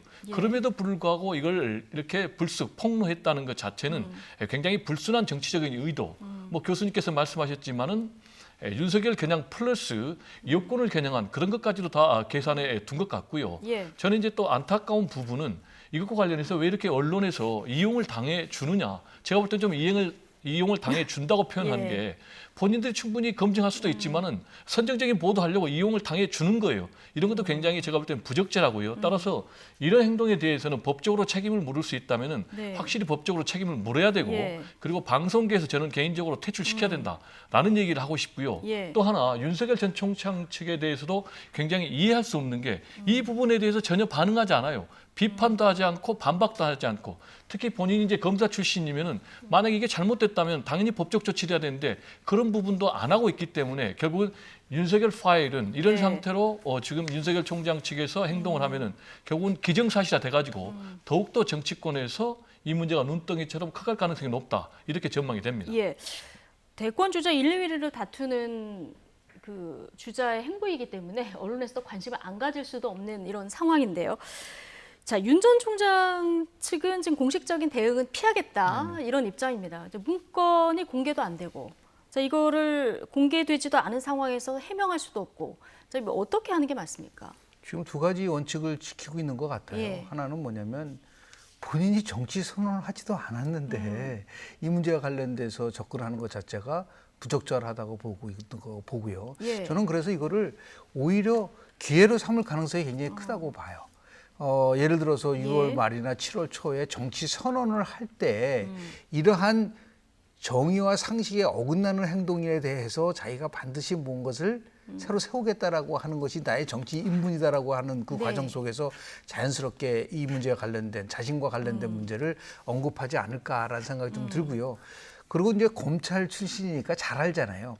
이거를 조사에 응한다든지 하면은 이게 이제 그 다음부터는 확대 재상되고 일파만파되기 때문에 오히려 무대응으로 가는 것이 최상의 전략이라고 판단을 하고 있는 것 같습니다. 예. 근데 하나 흥미로운 거는 역대 선거에서 나오지 않은 상황이 발생된 거예요. 예를 들어서 특정 후보에 대한 공격은 2단계로 보통 전개되거든요. 1단계는 경선 과정 속에서 그 경선의 후보자들 중에서 경쟁하는 사람이 문제 제기를 하는 거예요. 예. 그 끝나고 나면 이제 상대방 정당이 이제 문제 제기를 하는데 이번에는 전혀 그런 상황이 아니잖아요. 대권 선언도 안 하고 어떤 상황도 아닌데도 불구하고 먼저 벌써 X파일을 먼저 나오고 있기 때문에 지금 백 교수님 말씀하신 것처럼 이건 분명히 뭔가 이게 불순한 의도가 있다라고 추론할 수밖에 없는 상황이지 않을까. 그것을 잘 알고 있는 윤 총장 측에서는 무대응이 최상의 전략이다라고 하는 그러한 나름대로의 스탠스를 유지하고 있는 게 아닌가라는 생각을 좀 합니다. 잘 대응하면 오히려 기회가 될 수도 있다. 그러니까 위기예요, 분명히. 예. 그렇지 않습니까? 뭐 대변인 사퇴하고 엑스파일이 나오고 자꾸만 늦어지다 보니까 피곤함도 생기고 이것을 어떻게 기회로 삼을 것인가. 특히 이 지금 엑스파일과 관련돼서 최고의 위기라고 볼 수 있는 거를 기회로 삼을 수 있는 전략을 만들려면 그때 대응하는 것보다는 좀 더 시간을 갖고 크게 어떻게 좋은 방향으로 갈 수 있을 것이라는 고민의 시간을 지금 갖고 있는 것이 아닌가라고 생각을 합니다. 자, 27일에 대권 도전 선언을 합니다. 이때 최소한 윤석열 전 총장이 어느 정도 선까지 입장을 밝혀야 된다고 보십니까? 제가 볼 때는 정면 돌파해야 됩니다. 명백하게 해명을 해야 되는데 그게 좀 쉽지는 않을 것 같아요. 왜냐하면은 전혀 근거가 없다면 모르겠지만 지금 이제 윤석열 전 총장 관련해서는 크게 세 가지 문제가 여기서 챕터가 세 가지 챕터로 문제 제기가 되고 있는 거 아니겠습니까? 하나는 이제 장모 문제. 아시겠지만 장모 같은 경우는 요양병원 부정수급 관련해서 지금 재판에 넘겨져서 징역 3년에 구형까지 그럼 받은 상태. 그리고 아내 같은 경우도 이제 도이치모터스 주가 조작과 관련해서 연루 의혹을 받고 있고 또 당장 본인도 윤대진 측근, 윤은진 형이라는 그 용산 세무서장과 관련해서 뭔가 좀 봐주기를 했지 않느냐라는 이제 그런 의혹을 계속 받고 있기 때문에 이 부분과 관련해서는 뭐 본인이 무대응한다고 그래서 저는 정리가 될 것 같지는 않고요. 지금 이제 윤석열 전 총장 측의 계산은 말씀하신 대로 뭐 6월 27일 제가 볼 땐 전반적으로 더 늦어질 것 같아요. 그때 대선 선언을 하면서 그리고 여러 가지 비전과 정책으로 나가면은 이런 문제가 정리될 것이다 라고 얘기하지만 저는 이제 전혀 그렇게 안 보는 게 첫 번째로는 당장 내부에서 경쟁자들이 계속해서 이 문제를 더 공개적으로 검증을 요구를 할 거예요. 그리고 이제 정식으로 출마 선언을 하게 되면은 여권에서도 더 공개적인 검증을 요구하기 때문에 이 문제는 본인이 지금 기회라고 말씀하셨지만 엄청난 위기다. 그리고 그 위기가 앞으로 더욱더 구체화될 것이다. 이렇게 전망을 합니다. 자, 이준석 국민의힘 대표 별 내용이 없을 거다. 입당을 빨리 해야 된다. 자, 입당하게 되면 난관을 도울 것이다. 이런 얘기를 했거든요. 자, 27일 날 윤석열 총장이 대권 도전 선언하면서 조금 더 나아가서 국민의힘 쪽으로 기운 이런 발표를 할까요? 아니면 조금 더 멀어져 있을까요? 지금 이 상황을 종합해 본다면. 실제로 윤석열 전 총장 측의 대변인이 벼랑간 열흘 만에 사퇴를 했잖아요. 근데 그 두 가지가 쟁점이 됐다고 봅니다. 하나는 국민의힘의 입당을 기정사실화 한 거가 문제가 됐고 그 정치 선언을 할 거다라고 하는 부분이 이제 문제 제기됐다고 한다면 제가 볼 때는 당분간 윤석열은 윤석열 나름대로의 자신의 플랜에 따라서 움직일 거라고 저는 봐요. 네. 왜냐하면 바로 뭐 국민의힘에 입당을 했을 때 올 수 있는, 또 더 나가서 지금 내부적만이 아니라 외부적으로 다른 후보들도 지금 굉장히 나름대로 활발하게 선언할 가능성이 굉장히 크다고 보거든요. 지금 당장 최재형 감사원장이라든지 김동연 전 경제부총리라든지 장성민 뭐 전 의원이라든지 여러분들이 지금 이제 그 나름대로 대권을 준비하고 있는 걸 알고 있습니다. 이런 상황에서 본인이 그냥 바로 입당하기보다는 상황, 즉 예를 들어서 빅텐트론을 이준석 대표가 실제로 얘기를 했어요. 그리고 국민의힘과 국민의당의 지금 합당 논의가 이제 시작된다고 얘기를 하고 있기 때문에 저는 최소한도 입당을 한다 하더라도 국민의힘과 국민의당이 합당이 어떻게 되느냐를 분명히 자기 정치적 실리에 따라서 판단을 한 다음에 행보를 하지 않을까라는 생각을 좀 하게 됩니다. 근데 좀 고민이 될 것 같긴 해요. 지금 여러 가지 의혹들이 불거진 상황에서 국민의힘으로 빨리 들어가면 뭔가 방패막이 하나는 얻는 거 아니겠습니까? 늦게 들어갈수록 양쪽에서 공격받을 가능성도 커지는 이 부분도 좀 고민되지 않을까 지금이야 싶은데. 입당을 원하니까 빨리 들어와라. 우리가 바로 해준다고 하지만 아니 뭐 윤석열 후보가 곧 지금 국민의힘의 후보가 아니잖아요. 국민의 후보가 된 다음이야 방어도 해주고 하지만 그 안에는 또 내부 후보자들도 있잖아요. 유승민 전 의원도 있고 원희룡 있고 뭐 김태호 의원 등등 뭐 여러 의원들이 있어요. 홍준표 만약에 의원도 입당을 하게 되면 홍준표 의원이 이 문제와 관련돼서 무조건 방어를 해줄 수 있을까요? 그래서 제가 볼 때는 방어를 받기 위해서 들어간다라고 하는 그거는 거는 아닐 것이다. 그건 아닐 거라고 저는 봅니다. 자, 윤 전 총장이 이렇게 잠시 주춤하는 사이에 최재형 감사원장이 곧 대선 출마 도전을 할 것이다. 이런 전망도 나옵니다. 자, 여권에서는 현직 감사원장이 대선으로 직행하는 건 바람직하지 않다. 자, 비판하고 있는데요. 반면 국민의힘은 변변한 대선 주자가 없었던 야권에 오히려 정부가 인큐베이터 역할을 해줬다. 이렇게 맞받아쳤습니다. 자, 함께 듣고 오시죠. 정치 참여의 선에는 뚜렷한 명분, 국민이 동의할 수 있는 명분이 필요합니다. 그리고 특히 현직 기관장의 정치 참여는 그 조직의 신뢰와 관계된다는 점에서도 매우 논란적인 사안일 것입니다. 감사원은 행정부의 독립된 기관이긴 하지만 중립성과 독립성이 고도로 요구되는 기관이라는 점을 말씀드리겠습니다. 불임정당이라고 우리 맨날 놀림 받았잖아요. 근데 그걸 뭐 그런 상황에서 문재인 정권은 마치 인큐베이터 정권처럼 인력을 공급해주고 있습니까? 아니 그러니까 지금 자신들이 임명해서 뭐 김동연 또 윤석열 지금은 최재형 감사원장까지 전부 대선 후보로 키워서 야권에 공급해 주거든요. 그러니까 이게 플랫폼 정권인지 인큐베이터 정권인지 모르겠어요. 결국에는 기호 2번으로 나가야 당선이 됩니다. 일반 선거와 대선은 엄청 다르거든요. 혹시 아직까지 의지가 없다면 제가 나서서라도 가서 좀 나와달라고 부탁하고 싶은 심정이죠. 예. 자, 일단 하나씩 보면 최재형 원장 최근 공관을 정리하고 있다 이런 얘기도 들리고요. 조만간 입장 표명을 할 것으로 보이는데 자, 청와대 공식적인 의견 표명은 없지만 좀 불편한 기색은 좀 드러내는 것 같아요. 청와대 입장에서는 당연히 불편할 수밖에 없죠. 왜냐하면은 최재형 감사원장 같은 경우에 감사원의 요체는 정치적으로 독립, 중립성이다라고 얘기를 했지 않습니까? 그러면서 현재 정부에 대해서 청와대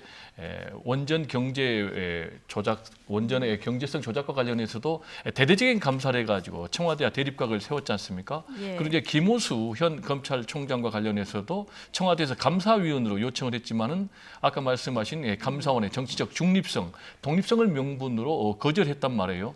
그런데 이제 본인이 정작 지금 행보를 보면은 사실상 대권 행보가 현실로 나타날 가능성이 매우 높아요. 그래서 앵커께서 말씀하신 대로 지금 감사원장 공간의 이삿짐을 정리하고 있다라는 얘기까지 나오고 있거든요.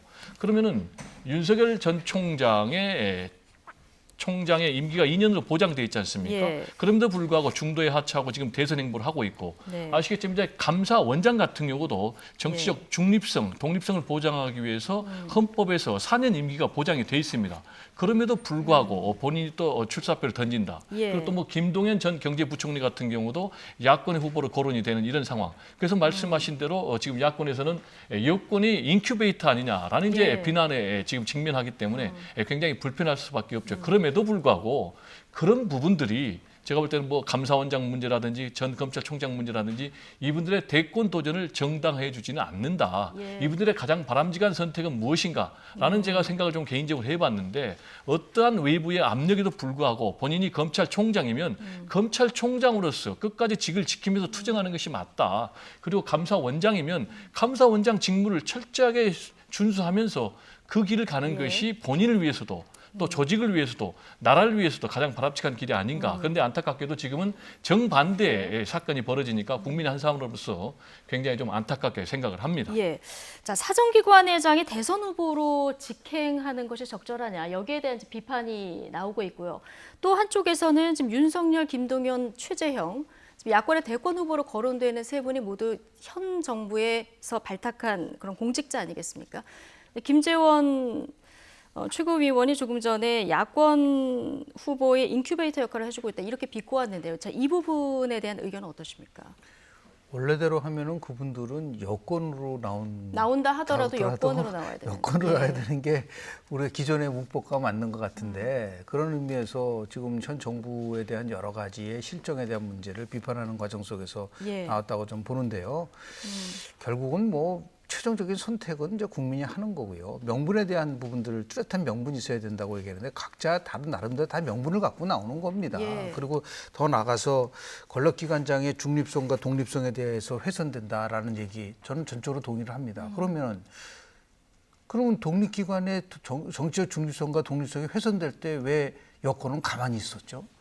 독립성과 중립성이 훼손될 때는 오히려 개혁이라는 이름을 가지고 끊임없이 압박을 한 것에 대해서는 아무런 얘기도 하지 않고 이제 와서는 뭐 독립성 또 중립성에 대한 얘기를 강조해야 된다? 앞뒤가 맞는 말이 아니에요. 예. 그래서 결국은 최종적 판단은 국민이 이제 할 수밖에 없는 적이 있고요. 더 나아가서 그것이 그렇게 잘못됐다고 얘기를 한다고 한다면요. 윤석열 전 총장의 지지도가 저렇게 높게 나올 수가 없어요. 예. 그런 면도 간과할 수가 없다. 다시 얘기해서 선거에서는 가장 좋은 선거는 불확실성이 가장 높을 때 선거 질이 제일 높다고 예. 하거든요. 그런 의미에서 여당도 많이 나오고 여당도 제가 볼 때는 추미애 전 장관도 아마 내일 정도 예. 선언할 것 같은데요. 전 법무부 장관이 그런 논리라고 따지면은 아무리 정치인이라고 하더라도 결국은 선언하는 게 옳은 것이냐라고 예. 그것도 목표가 윤석열에 대한 비판하기 위해서 나왔다고 얘기한다는 예. 것이 맞느냐. 그럼에도 불구하고 많이 나와서 많이 경쟁을 하고 국민들의 선택의 폭을 넓혀준다는 거.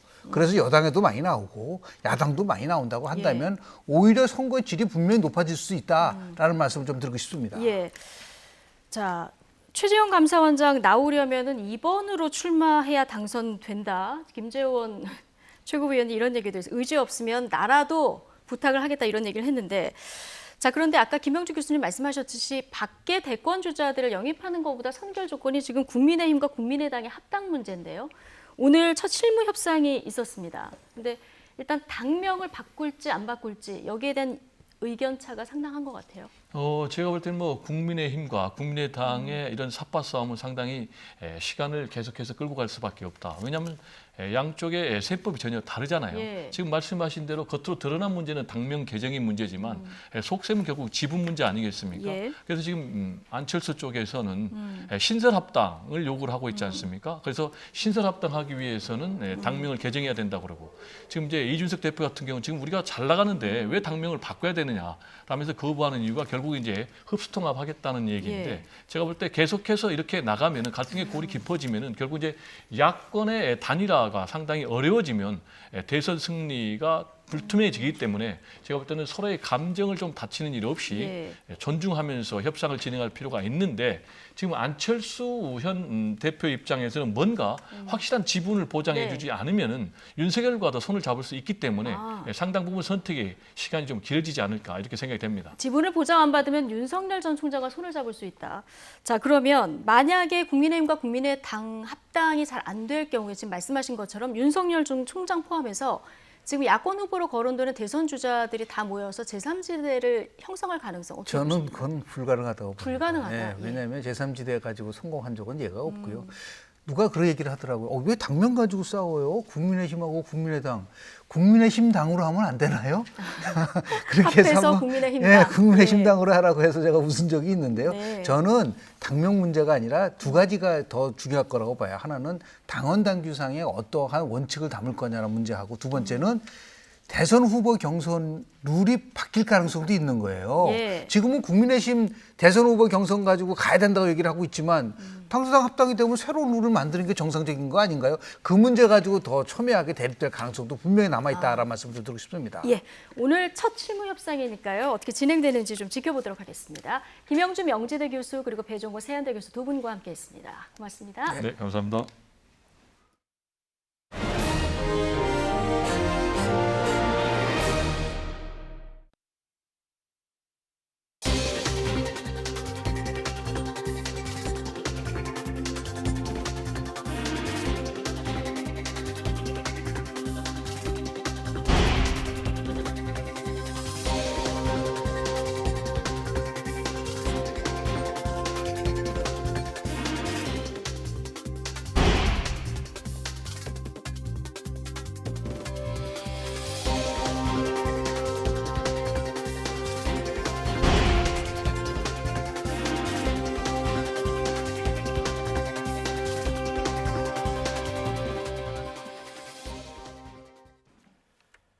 김여정 북한 노동당 부부장은 김정은 국무위원장의 대미 메시지에 대해서 백악관이 흥미로운 신호라고 해석한 것과 관련해 잘못된 기대라고 일축했습니다. 김 부부장은 조선중앙통신을 통해 발표한 담화에서 백악관 국가안보보좌관이 우리의 당중앙위원회 전원회의가 천명한 대미 입장을 흥미있는 신호로 간주한다고 발언했다는 보도를 들었다면서 이같이 밝혔습니다. 이어 조선 속담에 꿈보다 해몽이라는 말이 있다면서 미국은 아마도 스스로를 위안하는 쪽으로 해몽을 하고 있는 것 같다고 꼬집고 스스로 잘못 가진 기대는 자신들을 더 큰 실망에 빠뜨리게 될 것이라고 덧붙였습니다. 앞서 제이크 설리번 백악관 국가안보보좌관은 현지 시각 20일 ABC 방송 인터뷰에서 김정은 위원장이 대화와 대결 모두에 준비되어 있다고 발언한 데 대해서 흥미로운 신호라며 대화에 나설지 북한의 분명한 신호를 기다리고 있다고 밝혔습니다. 여권의 유력 대권 주자로 꼽히고 있는 이재명 경기도지사는 대선 경선 연기를 통 크게 받으라는 일부 요구에 거절 의사를 명확히 했습니다. 통 큰 양보가 자신에게는 도움이 되겠지만 결과적으로 소탐 대실이라는 이유에서입니다. 직접 들어보시죠. 이 갈등 국면에서 통 크게 받아주면 뭐 대범하다, 또 포용력 있다 이런 평가를 받을 수 있고 개인적으로 그게 유익하다는 점을 모를 만큼 제가 이제 하수는 아닙니다. 뭐 그 정도는 충분히 할 수 있는데 문제는 우리 당에 대한 우리 국민들의 신뢰가 훼손되고 결국은 소탐 대실의 결과가 되기 때문에 제가 사실은 뭐 전술적으로는 손실일 수 있지만 우리 당을 위해서 또 이 나라 정치 발전을 위해서 원칙을 지키는 게 중요하다 이렇게 생각합니다. 더불어민주당 대권주자인 이낙연 전 대표와 정세균 전 국무총리, 이광재 의원이 서울 여의도에서 군공항 이전과 도심공항 주변 고도 제한 완화 문제에 대해서 공동 정책 토론회를 열고 정책 연대에 나섰습니다. 이번 토론회를 제안한 이광재 의원은 오늘 같은 토론회에 이 전 대표와 정 전 총리가 부르면 가겠다고 언급했고 경선 연기론을 가짜약에 빗댄 이재명 경기지사를 겨냥해 오늘 이 자리는 가짜약이 아니고 진짜약이라고 강조했습니다.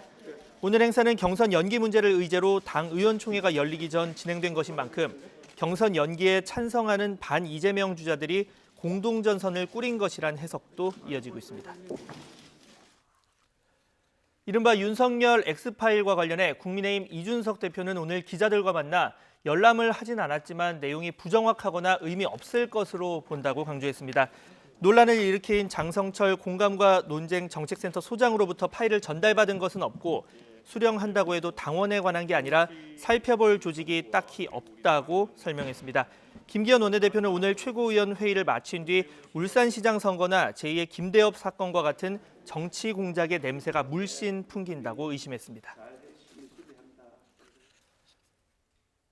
이른바 윤석열 엑스파일을 봤다는 보수 성향 정치평론가 장성철 공감과 논쟁 정책센터 소장은 이 파일 작성에 기관의 개입이 있었을 거라고 추정했습니다. 장성철 소장은 TBS 김어준의 뉴스공장에 나와 엑스파일 2개 버전 가운데 1개 버전은 6월쯤 정치권에서 만들었고 1개 버전은 4월쯤 어떤 곳에 어떤 부서에서 만들었다는 구체적인 얘기를 들었다고 밝혔습니다. 그러면서 문서에는 이 자금의 흐름이나 액수 같은 것도 있다며 기관의 개입이 있지 않을까 조심스럽게 추측한다고 덧붙였습니다. 대전에서 해외 입국자의 일가족이 확진된 데 이어서 연관성이 확인된 교회에서 코로나19 집단 감염이 발생해 관련 누적 확진자가 21명으로 늘었습니다. 대전과 세종에서 확진자가 나온 유성구의 한 교회와 관련해서 교인 11명이 추가로 양성 판정을 받았습니다. 앞서 해당 교회에서는 교인이면서 교회 유치부 교사로 일하는 해외 입국자의 가족과 50대 교인 등 2명이 확진됐습니다. 방역당국은 교인들과 같은 건물에 있는 선교회 대안학교에 다니는 학생 등 150여 명에 대한 진단검사를 벌이고 있습니다. 네, 인도네시아의 코로나19 신규 확진자가 하루 10,000명을 넘어 폭증세를 보이면서 한국 기업과 교민사회에 비상이 걸렸습니다. 이달 들어서 감염된 한인 수가 70명에서 80명이 되는 것으로 알려졌습니다. 보도에 최문석 기자입니다. 인도네시아의 하루 신규 확진자 수가 14,000명을 넘었습니다. 역대 가장 많은 수치입니다. 지난달까지만 해도 5,000명 안팎이었으나 이달 들어 크게 늘기 시작했습니다. 최근 3일은 매일 1,000명 안팎씩 늘고 있습니다. 최근 폭증세는 지난주 연휴 기간에 가족과 이웃 간의 잦은 접촉과 특히 전염성이 강한 델타 변이가 확산됐기 때문으로 추정됩니다. Ini sangat mengkhawatirkan ya, makanya bagi semua warga saya himbau untuk mengikuti vaksin supaya jangan setiap hari. 지난주부터는 한인 확진자도 급증세를 보이고 있습니다. 현지에 진출한 현대차와 LG전자 등 한국 기업의 관계자와 교민 확진자가 지난주부터 급증해 이달 들어 7, 80명 정도가 확진된 것으로 알려졌습니다. 이런 가운데 인도네시아에서는 일부 부유층을 중심으로 해외 백신 여행이 줄을 잇고 있습니다. 미국으로 여행 가서 선호하는 브랜드의 백신을 맞겠다는 이유에서입니다. Saya lihat di brosur ini kan vaksinnya Johnson ya Pak ya, Johnson & Johnson ya. Kalau yang saya dan suami pelajari sih ini memang company-nya kan juga bukan company kecil. Jadi ya kita percayalah dengan riset-risetnya mereka bahwa vaksin ini bagus gitu. 인도네시아는 주로 중국의 시노백과 아스트라제네카 백신을 접종하고 있습니다. 세계에서 네 번째로 인구가 많은 인도네시아는 연말까지 인구의 3분의 2가량인 1억 8천만 명을 접종하겠다는 목표를 세워놓고 있지만 현재 백신 접종률은 13%로 낮은 수준입니다. YTN 최문석입니다.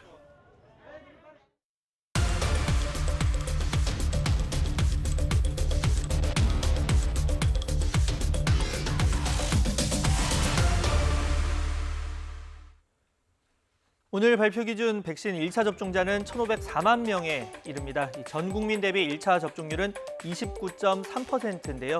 상반기 안에 1,300만 명이라는 목표는 이미 넘겼고 이달 안에 1차 접종률 30% 돌파도 충분한 상황입니다.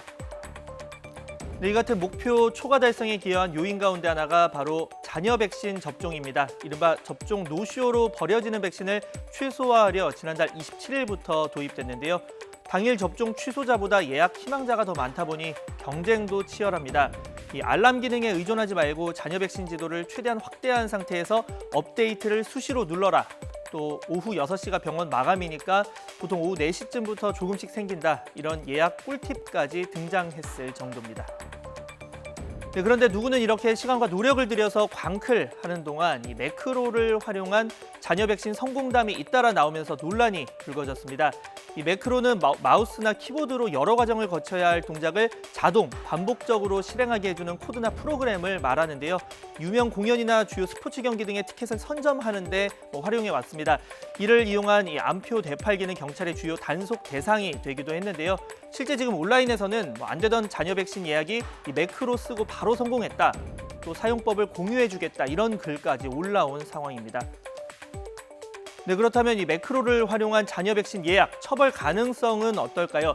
일단 이 매크로 활용 과정에서 악성 코드가 숨겨져 있었다는 등의 이유로 이 예약 시스템 운영하는 업체에 현실적 장애를 발생시켰다면 처벌이 가능합니다. 다만 이 현실적 장애가 생기지 않은 경우에는 판단이 다소 갈리는데요. 이 백신 접종 과정에서 공무 집행을 모든 국민 한 명씩의 백신 접종으로 볼지 아니면 이 정당한 방법에 따른 순차 접종으로 볼지가 쟁점입니다. 들어보시죠. 순서만 뒤바뀌었을 뿐 한 명씩만 맞은 게 맞으니 어떠한 방해도 없었다라고 볼 여지도 있고, 정당한 방법으로 예약을 해서 해당 순서에 따라서 접종을 하는 것을 공정한 집행이라고 본다면, 정당한 방법으로 예약을 하지 않았기 때문에 공무 집행이 방해됐다고 볼 여지도 있습니다. 이 부분은 판례가 없기 때문에 위계에 의한 공무 집행 방해가 성립할 수 있는 요건은 충분히 갖춰져는 있습니다. 국민들의 원성이 높아진다든가 하는 어떤 피해의 정도에 따라서 의지를 가지고 이 부분을 죄로 보느냐 여부가 달라질 수 있을 것 같습니다. 네, 이에 대해서 질병관리청 측 이 예약 관련 IT 기업들의 매크로 차단을 요청했으며 기술적으로 가능한 방법을 모색 중인 것으로 안다고 설명했습니다.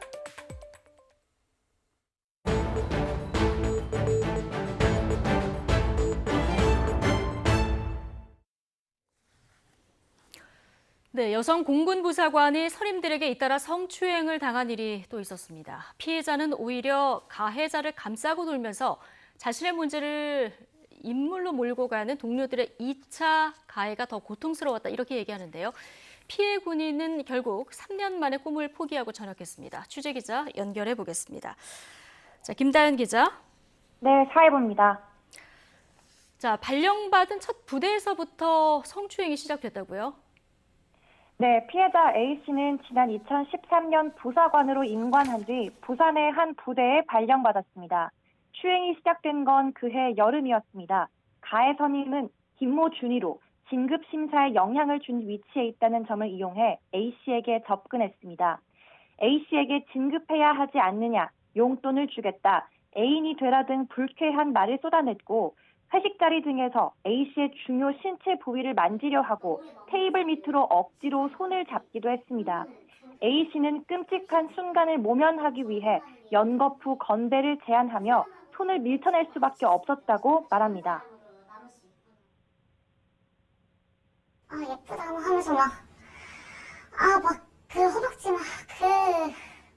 소름 끼치는 그게 솔직히 아빠뻘이잖아요. 딸이 저보다 한 살 어리다고 했나? 손을 계속 끼길래 제가 일부러 술을 한잔 하십시오 하면서 술잔을 짠을 계속했어요. 다른 사람하고. 예. 자, 그런데 부대에서는 이 사실을 전혀 모르고 있었습니까? A씨는 평소 의지하던 선임에게 김준희와 같이 일하기 힘들다며 피해 사실을 털어놓았습니다. 이후 대대장에게까지 보고됐지만 초기 대응이 부적절했습니다.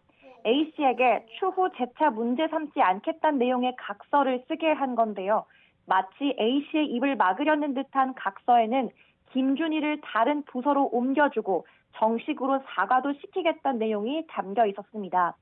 김준희는 이후 근무지를 바꾸긴 했지만 겨우 옆 건물로 옮겨졌을 뿐이고, A씨는 근무 중 김준희를 계속 마주칠 수밖에 없었습니다. 자, 그러니까 피해자와 가해자의 분리가 제대로 이루어지지 않은 건데요. 피해자는 그 뒤로 그럼 어떻게 생활을 했습니까? 매일 밤을 울며 혼자 속으로 끙끙 앓던 A씨는 국방부의 자살 예방 상담센터인 국방 헬프콜에 전화를 걸기 시작했습니다.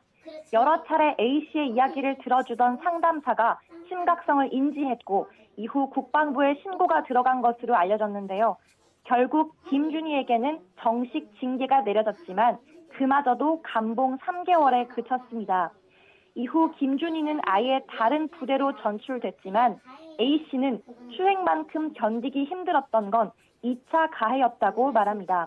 동료들은 부대 분위기 안 보이냐, 군인이면 참았어야 한다 등 피해자를 나무라는 듯한 발언을 했고 인사도 받아주지 않았다고 합니다. 네가 군인이었으면 참아야지. 네가 잘못했잖아. 네가 행동을 그렇게 해서 그렇게 한 거 아니야? 네가 꼬신 거지. 그게 너무 힘들었거든요. 인사 안 받아주는 거, 업무도 안 주는 거, 저와 같은 자리조차도 안 쓰려고 하는 거, 밥도 안 먹으려고 하는 거. 어떻게 참겠어요, 제가. 예. 자, A씨는 결국 다른 부대로 옮겨줄 것을 요청했다고요? 네, 이후 A씨는 경기도의 한 부대로 옮겨갔습니다. 하지만 이곳에서도 추행이 시작됐습니다. A씨 사정을 뻔히 알던 또 다른 가해 선임 임모준이 사고 치지 말고 조용히 지내라는 말을 덕담이랍시고 건넨 임준희는 이후 잘 챙겨주겠다는 구실로 A씨에게 접근했습니다. 그러곤 술자리를 만들고 자기가 잘 아는 곳이 있다며 노래방에 데려가더니 A씨를 성추행했습니다. 임준희는 이후 A씨와의 통화에서 술을 마신 상태라 기억나지 않는다고 주장했습니다. 그러면서 이런 일로 자신의 수십 년 군 생활에 먹칠해야겠느냐며 압박성 발언도 했습니다. 심지어 다른 부대원들에게 A씨를 걸어다니는 폭탄이라고 칭하며 헛소문을 퍼뜨리고 다니기도 했습니다. 예, 이 임준희에 대한 조처는 어떻게 이루어졌습니까? 임준희는 강제 추행 혐의 등으로 재판에 넘겨졌습니다. 임준희 측은 가해 사실이 알려지자 A씨 가족의 일터까지 찾아가 합의를 종용하기까지 했는데요. 보통 군사법원은 지난 2015년 임준희에게 징역 1년의 선고유예 판결을 내렸습니다. 추행이라는 얼룩이 진 군 생활에 회의를 느낀 A씨, 우울증 약과 수면제를 먹어야 할 정도로 일상생활이 어려워졌고 결국 3년 만에 A씨는 전역했습니다. 예. 자, 오래전 이야기를 다시 들춰내기 참 어려웠을 텐데요. A씨가 제보를 결심한 이유가 있다고요? 네, A씨는 10년의 꿈이 물거품이 될까 이악 물고 참았던 그때를 떠올리는 것만으로도 고통스러워했습니다. 하지만 간부의 성추행 등으로 목숨을 끊은 고 이중사의 이야기에 크게 분노해 제보를 결심했다 말했는데요. 군 내부의 그릇된 성문화로 꿈을 포기하는 여성 군인이 더는 생기지 않았으면 하는 바라는 마음에 본인의 피해 사실을 알리기로 했다고 전했습니다. A씨 말 같이 들어보시겠습니다. 그런 여군들이 아직도 많을 거라고 생각해요. 지금도 겪고 지금도 소리 못 내는 여군들이 있겠지만 여자로 봐달라는 거 아니에요. 그냥 동료로 봐달라는 거잖아요. 지난해 군에서 발생한 성폭력 사건 700여 건 가운데 여성 피해자는 중하사가 58.6%로 가장 많은 것으로 드러났는데요.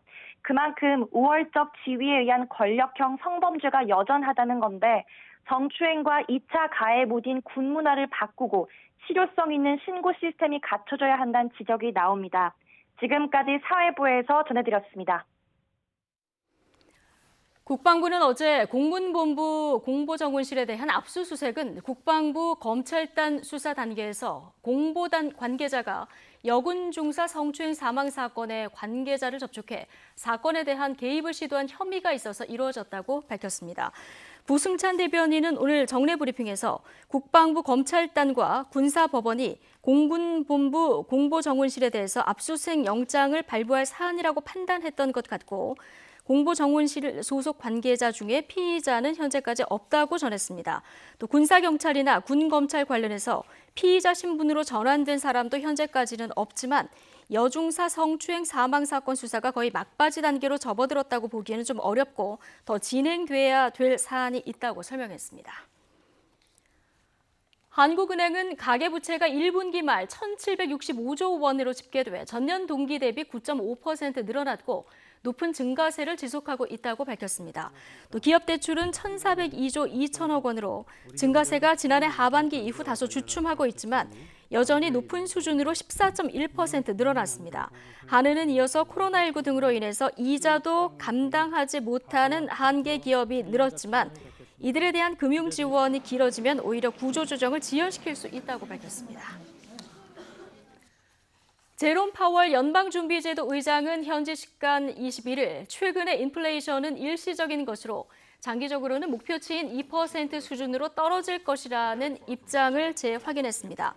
AP와 블룸버그 통신에 따르면 파월 의장은 다음 날 예정된 하원의 코로나 바이러스 위기 특별소위원회에 미리 제출한 서면 자료에서 이 같은 입장을 밝혔습니다.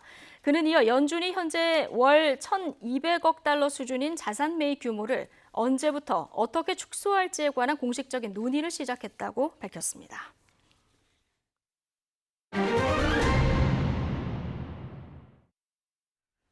더불어민주당이 종합부동산세 완화를 당론으로 확정한 뒤 후폭풍이 만만치 않아 보입니다.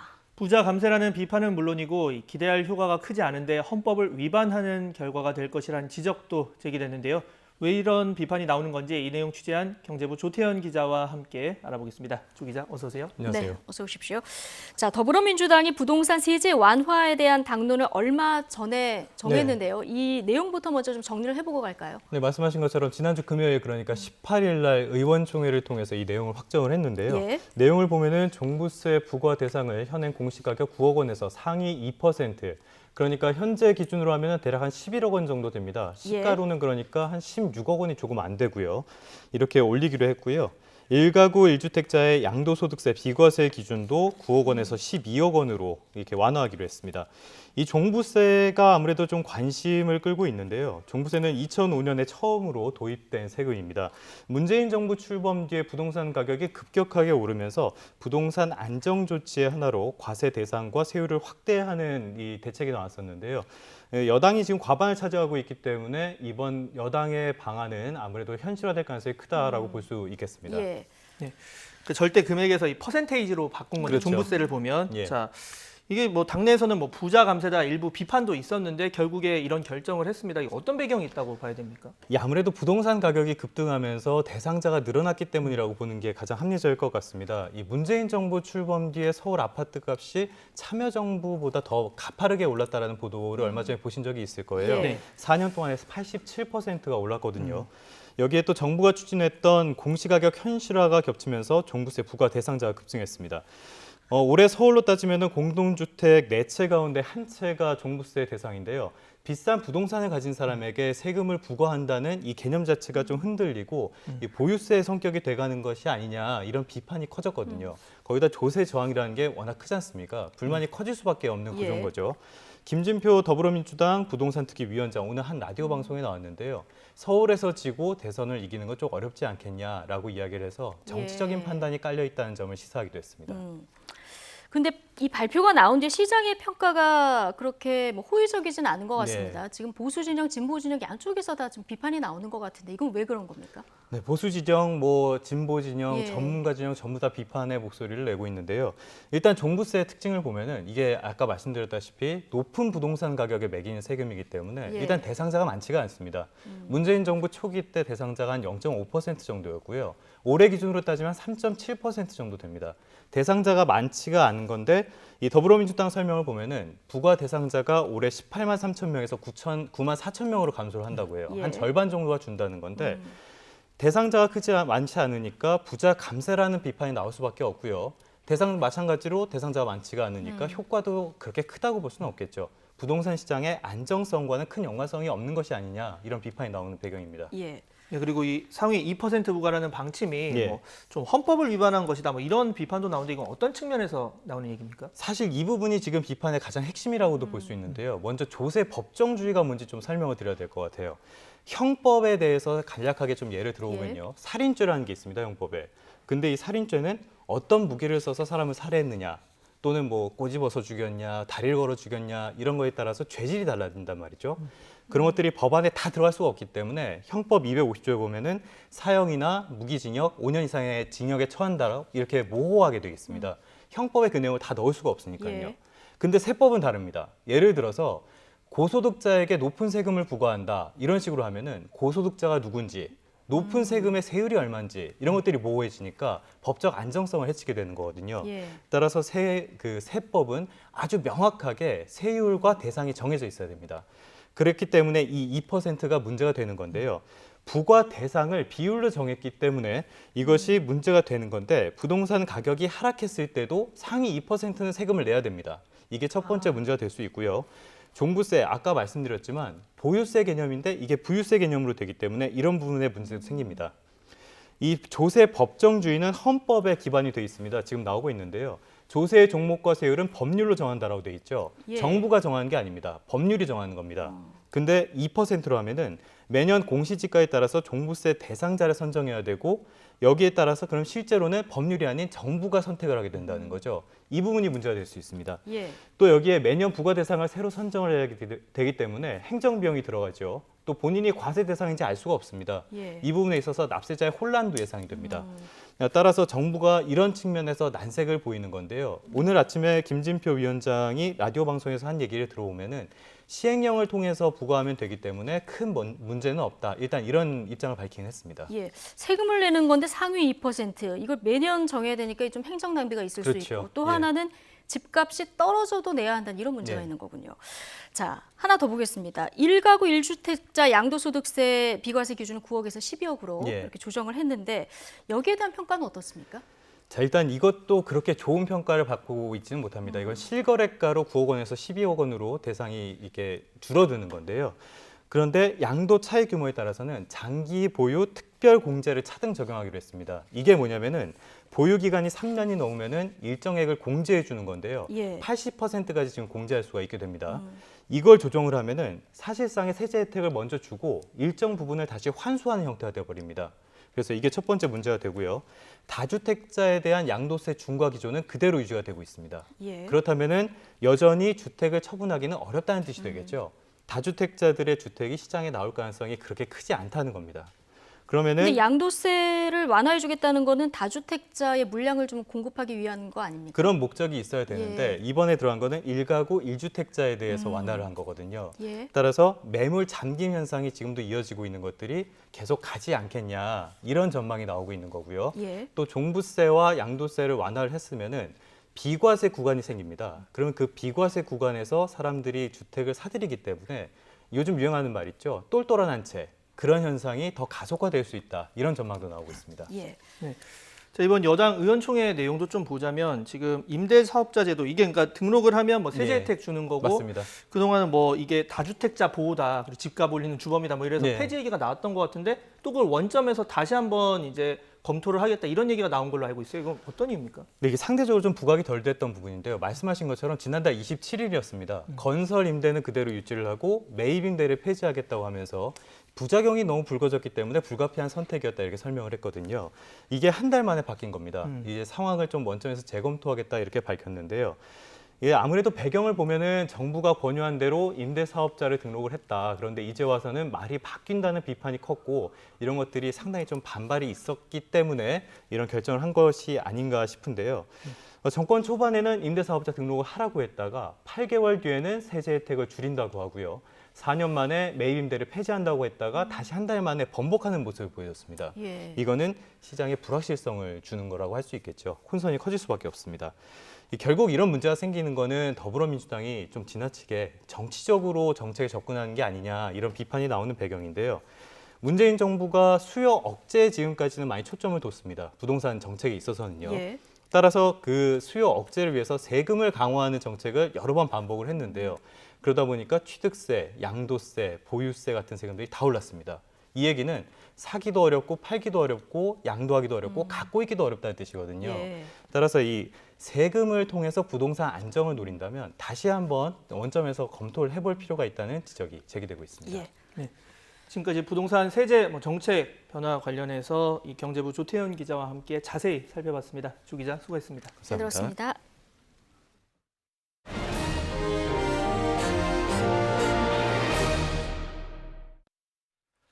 작년 코로나19 영향으로 초등학생과 중학생 자녀를 둔 맞벌이 가구가 줄어든 것으로 나타났습니다. 통계청이 오늘 발표한 2020년 맞벌이 가구 및 1인 가구 고용 현황을 보면 지난해보다 7살에서 17살 자녀를 둔 맞벌이 가구는 1년 전보다 3만 4천 가구 감소했습니다. 통계청은 작년 코로나19로 자녀가 학교에 가지 않는 시간이 늘어나는 등 육아 부담이 증가하면서 부모 가운데 한 명이 직장을 포기하는 경우가 늘었기 때문으로 분석했습니다. 렌터카 차량 사고 시 수리비나 휴차료 등 사고와 관련한 처리 비용을 소비자가 과다하게 지불하는 것으로 조사됐습니다. 한국소비자원이 지난 3년 동안 접수한 렌터카 관련 피해를 조사해봤더니 1년 전보다 24% 증가한 것으로 나타났습니다. 피해 내용을 자세히 살폈더니 렌터카 수리비나 휴차료를 과다하게 요구한 경우가 41%로 가장 많았고 예약 취소 시 계약금을 환급해주지 않거나 위약금을 과다하게 요구하는 사례가 38%로 뒤를 이었습니다. 오늘도 30도 안팎의 더위가 이어지고 있습니다. 구름 사이로 볕이 내리쬐면서 현재 서울 기온 28도, 전주는 29도 등 어제만큼 더운 날씨를 보이고 있습니다. 더위 속 대기 불안정이 심해지면서 현재 충남과 전북 지역에는 소나기가 내리기 시작을 했는데요. 앞으로 그 밖에 내륙으로도 국지적인 소나기 구름이 만들어지겠습니다. 특히 밤사이 충남과 남부 내륙 곳곳으로는 시간당 20에서 30mm의 강한 소나기가 쏟아지는 곳이 있겠습니다. 기습 호우로 인한 피해가 발생하지 않도록 각별히 주의해 주시기 바랍니다. 네, 오늘 소나기의 양은요, 전국적으로 10에서 60mm로 꽤 많겠습니다. 소나기가 내리는 동안 돌풍과 벼락을 동반하면서 요란하게 내리겠고요. 일부 지역에서는 우박이 떨어지는 곳도 있겠습니다. 농작물과 시설물 관리에도 신경 쓰시기 바랍니다. 오늘 낮 동안 서울 기온이 27도, 대구 28도, 전주 30도까지 올라서 내륙 지역은 어제만큼 덥겠습니다. 반면 동해안 지방은 동풍이 불며 강릉 21도, 포항 22도로 어제보다 더 선선하겠습니다. 금요일까지 전국 곳곳에 소나기 소식이 잦겠고요. 주말과 휴일에는 구름만 다소 지나겠고 30도 안팎의 더위가 이어질 전망입니다.